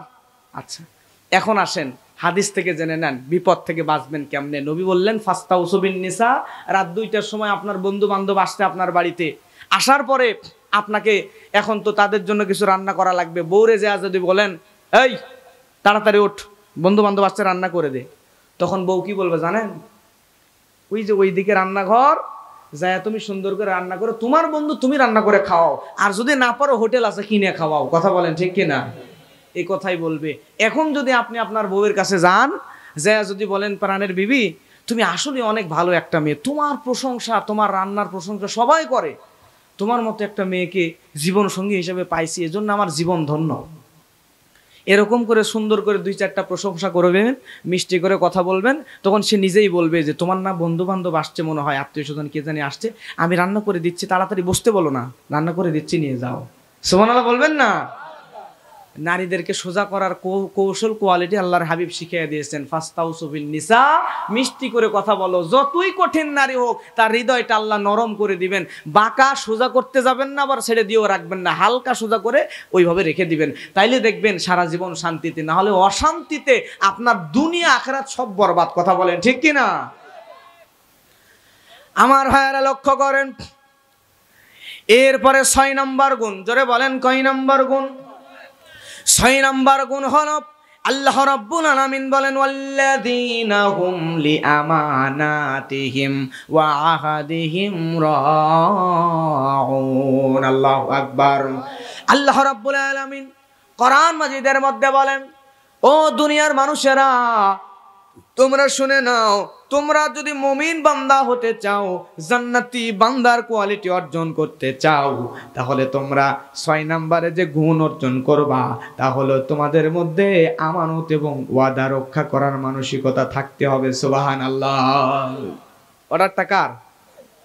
তাহলে জান্নাতি মানুষের 6 নম্বর গুণ ওয়াদা এবং আমানত রক্ষা করার দরকার। যুবক ভাইরা, মুরব্বীরা বলেন আছে না নাই? কষ্ট হয় আপনাদের?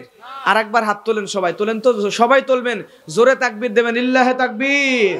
এত ধীরে না, ওয়ারাব্বাকা ফাকাব্বির, তাকবীর হবে রবের নামে। এই আপনার মেহেরপুরের মাটি থেকে তাকবীর দিয়ে দেবেন, এখান থেকে চলে যাবে ঢাকা, সেখান থেকে চেচনিয়া, বসনিয়া, আরগেবাজাইন, তামাম পৃথিবী প্রকম্পিত করে, আমেরিকা, আফ্রিকা, ইউক্রেন, রাশিয়া, তামাম দুনিয়া প্রকম্পিত করে দেন, আল্লাহর আরশে আজিম পর্যন্ত চলে যায়। লিল্লাহে তাকবীর। হাত নামান। আলহামদুলিল্লাহ। আপনাদের কষ্ট হয় না তো? কয় মিনিট?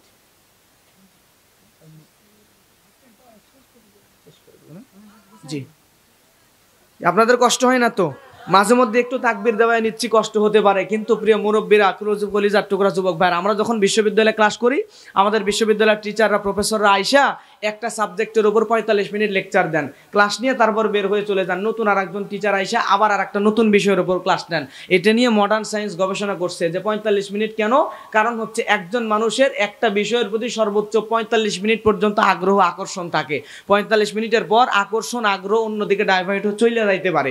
এজন্য আমি আপনাকে মাঝে মধ্যে তাকবীর দেওয়াচ্ছি, যাতে করে এই শীতের দিন আরামের ঘুম হারাম কইরা, কম্বল, আরামের কম্বল, স্ত্রী, বাড়িতে সন্তান সব কিছু রেখে কষ্ট করে শীতের মধ্যে বসে আছেন, মন তো ওই বাড়ির বিছানার কম্বলের দিকে যাইতেই পারে। কথা বলেন ঠিক কিনা? এজন্য আপনার দৃষ্টি আকর্ষণ করানোর জন্যই মাঝে মধ্যে তাকবীর দেওয়াচ্ছি। কষ্ট হয় না তো প্রিয় কলিজার টুকরা যুবক এবং মুরব্বীরা? আচ্ছা, আলহামদুলিল্লাহ। হাত নামান। আমার ভাইয়েরা, তাহলে ওয়াদা এবং আমানত রক্ষা করার দরকার। জোরে বলেন আছে না নাই? ওয়াদা এবং আমানত রক্ষা করা লাগবে। কিন্তু আমাদের সমাজে এমন কিছু মানুষ আছে, দেখবেন ঢাকা থেকে রওনা দিয়েছে, মেহেরপুর গান নিয়ে আসবে, সে এখনো ঢাকা পার হয় নাই, কিন্তু ফোন দিয়েছেন কোথায় আছেন, তখন সে বলতেছে মাত্র কুষ্টিয়া পার হইলাম। এরকম আছে না নাই? এদিকেও আছে। কিন্তু এ ধরনের কাজ করা যাবে? ওয়াদা এবং আমানত রক্ষা করা লাগবে আমার ভাইয়েরা। এরপরে মুমিন বান্দার 7 নম্বর গুণ হলো, মুমিন বান্দারা আল্লাহ রাব্বুল আলামিন কোরআনের মধ্যে বলেন ওয়াল্লাযীনা হুম আলা সালাওয়াতিহিম ইউহাফিযুন। আল্লাহু আকবার। আল্লাহ রাব্বুল আলামিন বলেন মুমিন বান্দা হলো তারা যারা নিজের নামাজের মধ্যে যত্নবান হয়ে যাবে। আমার ভাইয়েরা, আজকে আমাদের সমাজের মানুষগুলা সবকিছুতে যত্নবান। বাড়িতে বাড়ির সবজি, বাড়ির সামনে সবজি বাগান করেছে, সেখানে যত্ন নাই। গাছ লাগিয়েছে, শীতকালে আমের মুকুল হবে, ওই গাছে সুন্দর করে পানি দিয়ে যত্ন নেয়। ফসলের জমি ফসল লাগাইছে, সেখানেও সর্বোচ্চ দিয়ে যত্ন নেয়। সন্তান, স্ত্রী সবার যত্ন নেন, বাড়ি ঘরের যত্ন নেয়। কিন্তু মানুষরা সবচাইতে অলস যেই জায়গায়, সেটা হলো মানুষদের সালাত। কথা বলেন ঠিক কিনা? সব ঠিকঠাক, কিন্তু সালাতের ব্যাপারে, নামাজের ব্যাপারে আসলেই দুনিয়ার সব অলসতা ওই নামাজের মধ্যে ঢুকায় দেয়। কথা বলেন ঠিক কিনা? আমার ভাইয়েরা, কিন্তু এ কাজ করা যাবে। আমাদের সমাজের যুবকরা আবার এই অ্যান্ড্রয়েড মোবাইলের মধ্যে, অ্যান্ড্রয়েড মোবাইল নিয়ে, মোবাইলের ভিতরে গান বাজনা দিয়া আমার সমাজের যুবকগুলা চরিত্র এমন অবক্ষয়ের দিকে চলে যাচ্ছে যা বলাই মুশকিল হয়ে গেছে। কথা বলেন ঠিক কিনা? যুবকগুলা নামাজের প্রতি মনোযোগী নয়, নামাজের জামাতে নামাজের প্রতি গুরুত্ব না দিয়া আমার সমাজের যুবকগুলা এমন পাগলের মতো গান বাজনা নিয়ে পাগল হয়ে যায়। পরকাল নিয়ে চিন্তা নাই, দুনিয়াতে শুধু টাকা পয়সা, নারী, বাড়ি, গাড়ি নিয়ে পাগল। আর গান বাজনা শুনতে শুনতে কানটাকে নষ্ট করে ফেলেছে। এখন ভালো কথাগুলো হৃদয়ের মধ্যে ঢুকানোই কষ্টকর হয়ে গেছে। কথা বলেন ঠিক কিনা? কিন্তু আমার ভাইয়েরা শুনে নেন, আল্লাহ রাব্বুল আলামিন এই যৌবনের গান যারা শোনেন তারা শুনে নেন, আল্লাহ রাব্বুল আলামিন কোরআনের আয়াত দিয়ে গান হারাম করে দিয়েছেন। আল্লাহ রাব্বুল আলামিন কোরআন মাজিদের মধ্যে বলে দিচ্ছেন, আল্লাহ রাব্বুল আলামিন বলেন ومن الناس من يشتري لهو الحديث ليضل عن سبيل الله بغير علم ويتخذها هزوا أولئك لهم عذاب مهين الله أكبر الله رب العالمين এই আয়াত দিয়া আল্লাহ রাব্বুল আলামিন লাহওয়াল হাদিস শব্দ দিয়া যৌবনের সমস্ত রকম কথাবার্তা গানকে হারাম করে দিয়েছেন। কিন্তু বলেন তো আমাদের সমাজের মধ্যে ওই গানের প্রচলন আছে না নাই? বুকটা ফাইটা যায় আছে না নাই? যৌবনের গানগুলো বলে বলে সমাজের যুবকদের চরিত্র নষ্ট করে ফেলা হচ্ছে, সমাজের যুবকদের প্রেম ভালোবাসার দিকে আগ্রহী করে দেওয়া হচ্ছে। কিন্তু আমার ভাইয়েরা, হযরতে আমিরুল মুমিনিন খলিফাতুল মুসলিমিন হযরত ওমর ফারুক রাদিয়াল্লাহু তাআলা আনহু তিনি একদিন গভীর রাত্রে লাঙ্গা তরবারি নিয়ে হাঁটতে বের হয়ে গিয়েছেন। হাঁটতে হাঁটতে এমন সময় হযরত ওমর ফারুক রাদিয়াল্লাহু তাআলা আনহু তিনি রাতের বেলা দেখতেছেন তার রাজ্যের মধ্যে, ইসলামী রাষ্ট্রের মধ্যে কেউ কোনো খারাপ বাজে কাজে আকৃষ্ট হয়ে আছে কিনা। হাঁটতে হাঁটতে একটা নগরের মধ্যে গেলেন। যাওয়ার পরে গভীর রাত্রে একটা বাড়ির মধ্যে থেকে একজন যুবতী নারীর কণ্ঠে যৌবনের গান তার কানের মধ্যে ভেসে আসলো। হযরত ওমর চিন্তা করলেন, কে এত রাত্রে আমার রাষ্ট্রের মধ্যে, ইসলামী রাষ্ট্রের মধ্যে যেই গানকে কোরআন দিয়া আয়াত দিয়ে আল্লাহ হারাম করেছেন, এত রাত্রে কে এই সমাজের মধ্যে যৌবনের গান বলতেছে? ওই বাড়ি, যে বাড়ির মধ্য থেকে গানের আওয়াজ ভেসে আসতেছিল, আমার ভাইয়েরা ওই বাড়ির গেটের সামনে গিয়া হযরত ওমর ডাকাডাকি করে আর বলে, ও হে যুবতী নারী, কে ভিতরে আছো? কে তুমি যৌবনের গান বলতেছো? কোন যুবকের কোলে মাথা দিয়া যৌবনের গান তুমি শোনাচ্ছ? দরজা খোলো। খলিফা হযরতে উমরের দরবারে কালকে সকাল বেলায় তোমারে তার কাঠগড়ায় দাঁড় করানো হবে। জোরে বলেন আল্লাহু আকবার। কেউ ভিতরে থেকে দরজা খুলে দেয় না।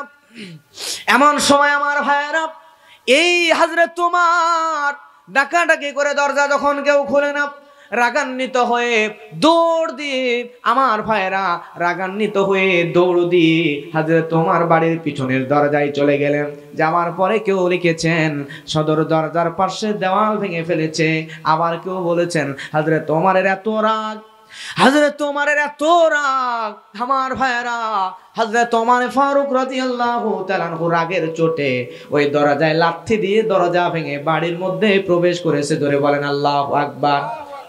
ইমান ভাই বই, আমার ভাইয়েরা এভাবে হযরত ওমর ফারুক রাদিয়াল্লাহু তাআলা আনহু তিনি যখন বাড়ির মধ্যে প্রবেশ করলেন, করার পরে যুবতী নারীকে ডাক দিয়ে বলে, যুবতী নারী, কে আসো?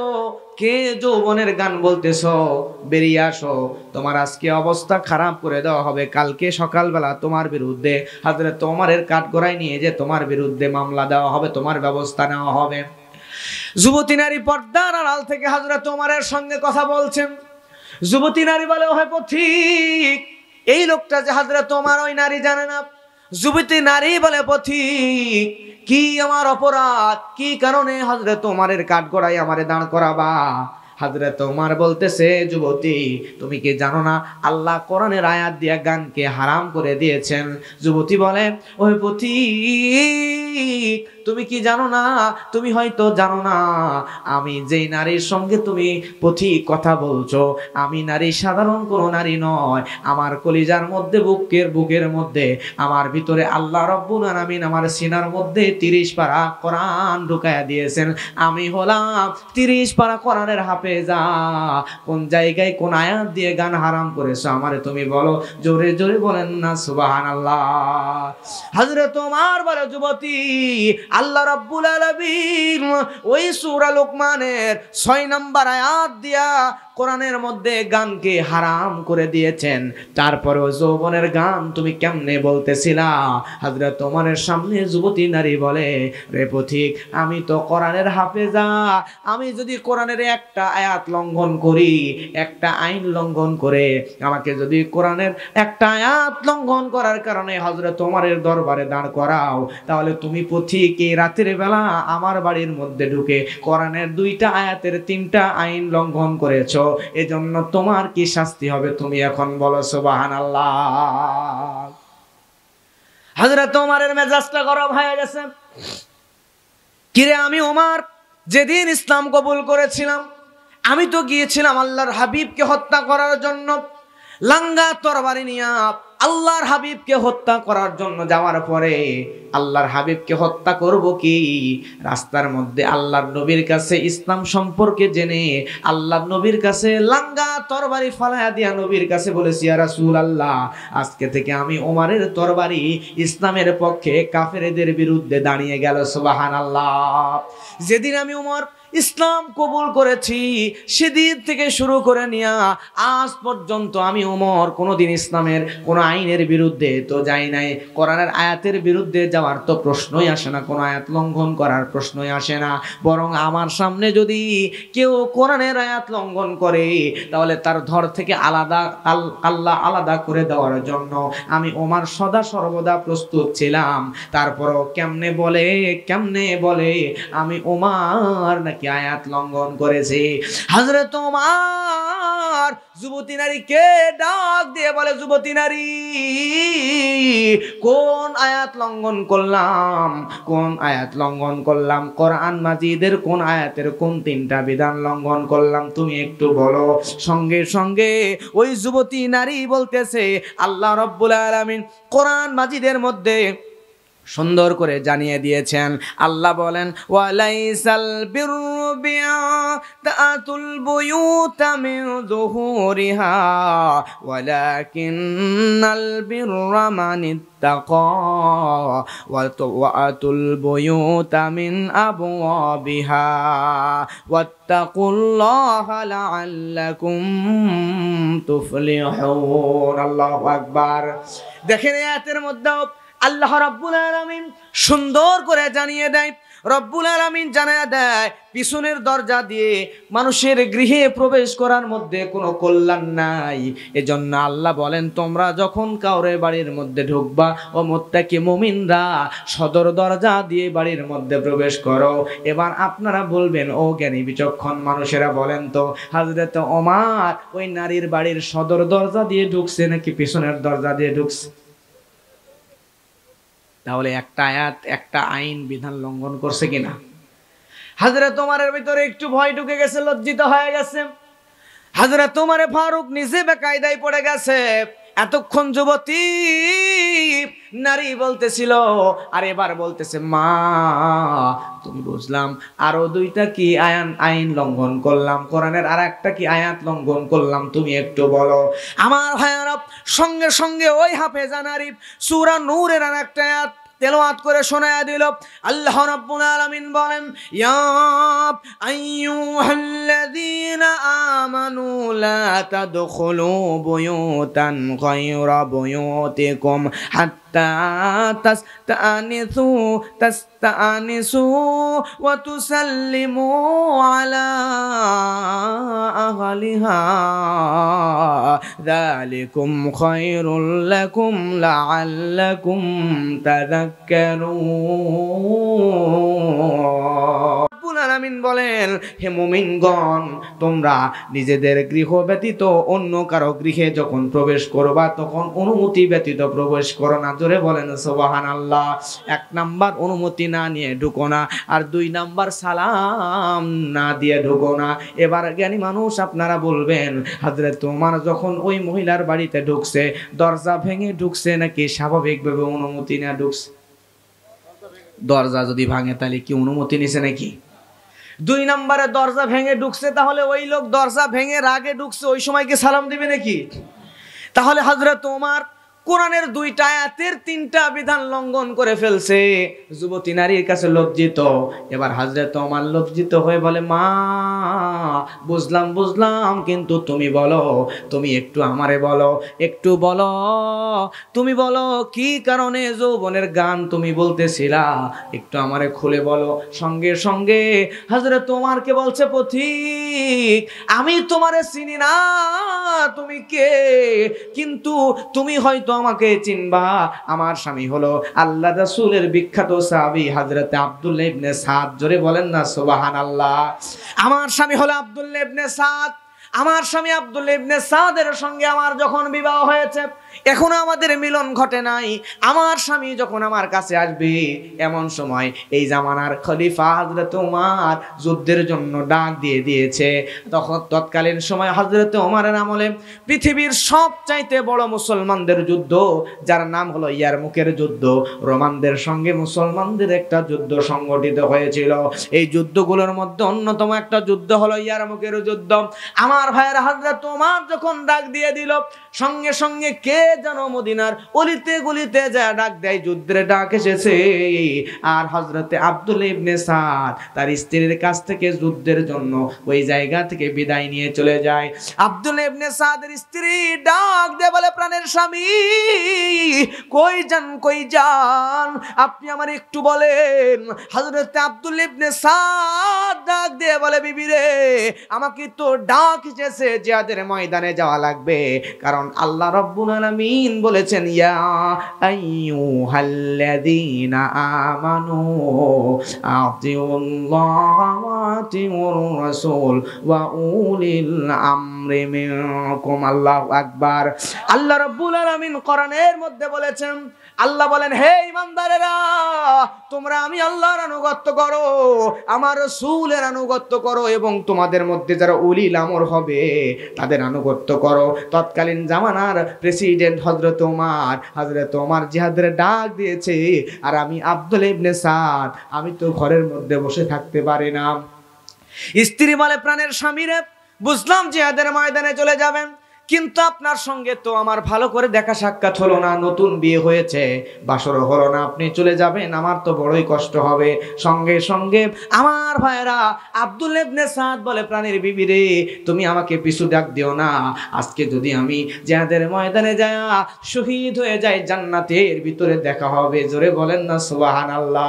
শহীদ হয়ে গেলে জান্নাতের ভিতরে তোমার সঙ্গে দেখা হবে, আর যদি গাজী হই 3 মাসের মধ্যে তোমার কাছে ফিরে আসবো। সুবহানাল্লাহ।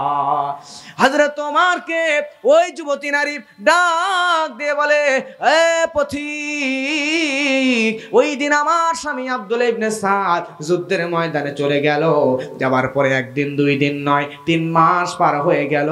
3 মাস পার হয়ে যাওয়ার পরে 3 মাস পরে আমার স্বামী যখন ফিরে আসলো না, আমার কাছে চিঠি লিখলো, প্রাণের বিবিরে, হযরত ওমর এই যুদ্ধ থেকে, যুদ্ধ শেষ হওয়ার পরে আরেকটা যুদ্ধে আমাকে পাঠিয়ে দিয়েছে, 3 মাস আরো সময় লাগবে, তারপরে আমি আসবো। কয় মাস হলো?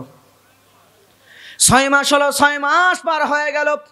6 মাস পার হয়ে যাওয়ার পরে আব্দুল্লাহ ইবনে সাদ আবার তার স্ত্রীকে চিঠি লিখেছে, প্রাণের বিবি রে, তোমাকে ছাড়া তো আমারও ভালো লাগে না, কিন্তু কি করব, আমিরের নির্দেশ, এই যুদ্ধ শেষ হওয়ার পরে আমারে আরেকটা যুদ্ধে পাঠাইছে। মারহাবা বলবেন না? আমার ভাইয়ের আব্দুল্লাহ ইবনে সাদ চিঠি লিখলো। এবার কয় মাস হইল? 9 মাস। যুবতী নারী হযরত ওমরকে চিনে না, এটা হযরত ওমর ডাক দিয়ে বলে, আমিরুল মুমিনিনকে বলে, রে পথিক, আমি তো জানি না তুমি কে, কিন্তু আমার স্বামী এরকম করে 3 মাস 9 মাস পার হয়ে গেল। 9 মাস পার হয়ে চলে গেল, আমার স্বামী এখন আমারে চিঠিও পাঠাই না, আমার কাছেও আসে না। মারহাবা বলবেন না? অবস্থা আমি কি করব? আমি তো যুবতী নারী,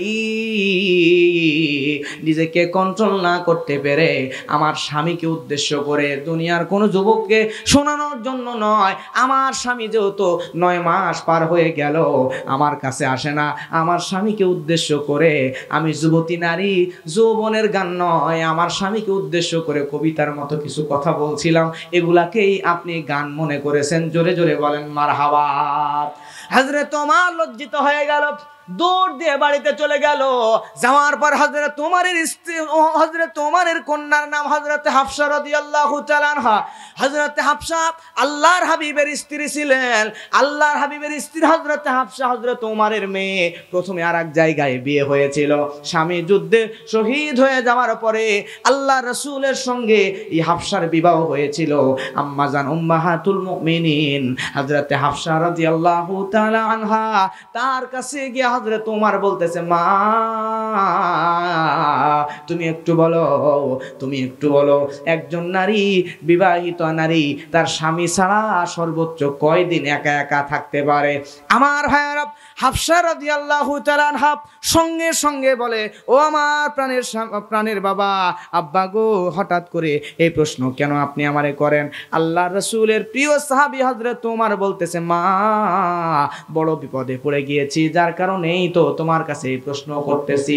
আমার ভাইয়েরা, সঙ্গে সঙ্গে হযরতে হাফসা বলে, আব্বা আমি যতদূর বুঝেছি, আমার দ্বারা যতদূর বুঝেছি, একজন বিবাহিত নারী স্বামী ছাড়া সর্বোচ্চ 4 মাস পর্যন্ত একা থাকতে পারে।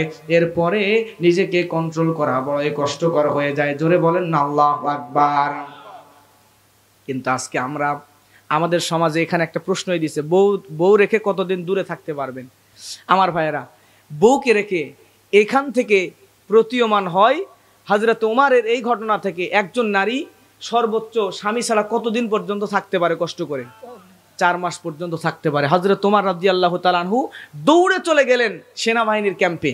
যাওয়ার পরে সেনাবাহিনীর ক্যাম্পে গিয়া ওই সেনাবাহিনীর মানুষদের মধ্যে হযরত ওমর ফারুক রাদিয়াল্লাহু তাআলা আনহু তাদের মধ্যে বলছে, রে তোমাদের মধ্যে আব্দুল্লাহ ইবনে সাদকে তাড়াতাড়ি আমার কাছে আসো।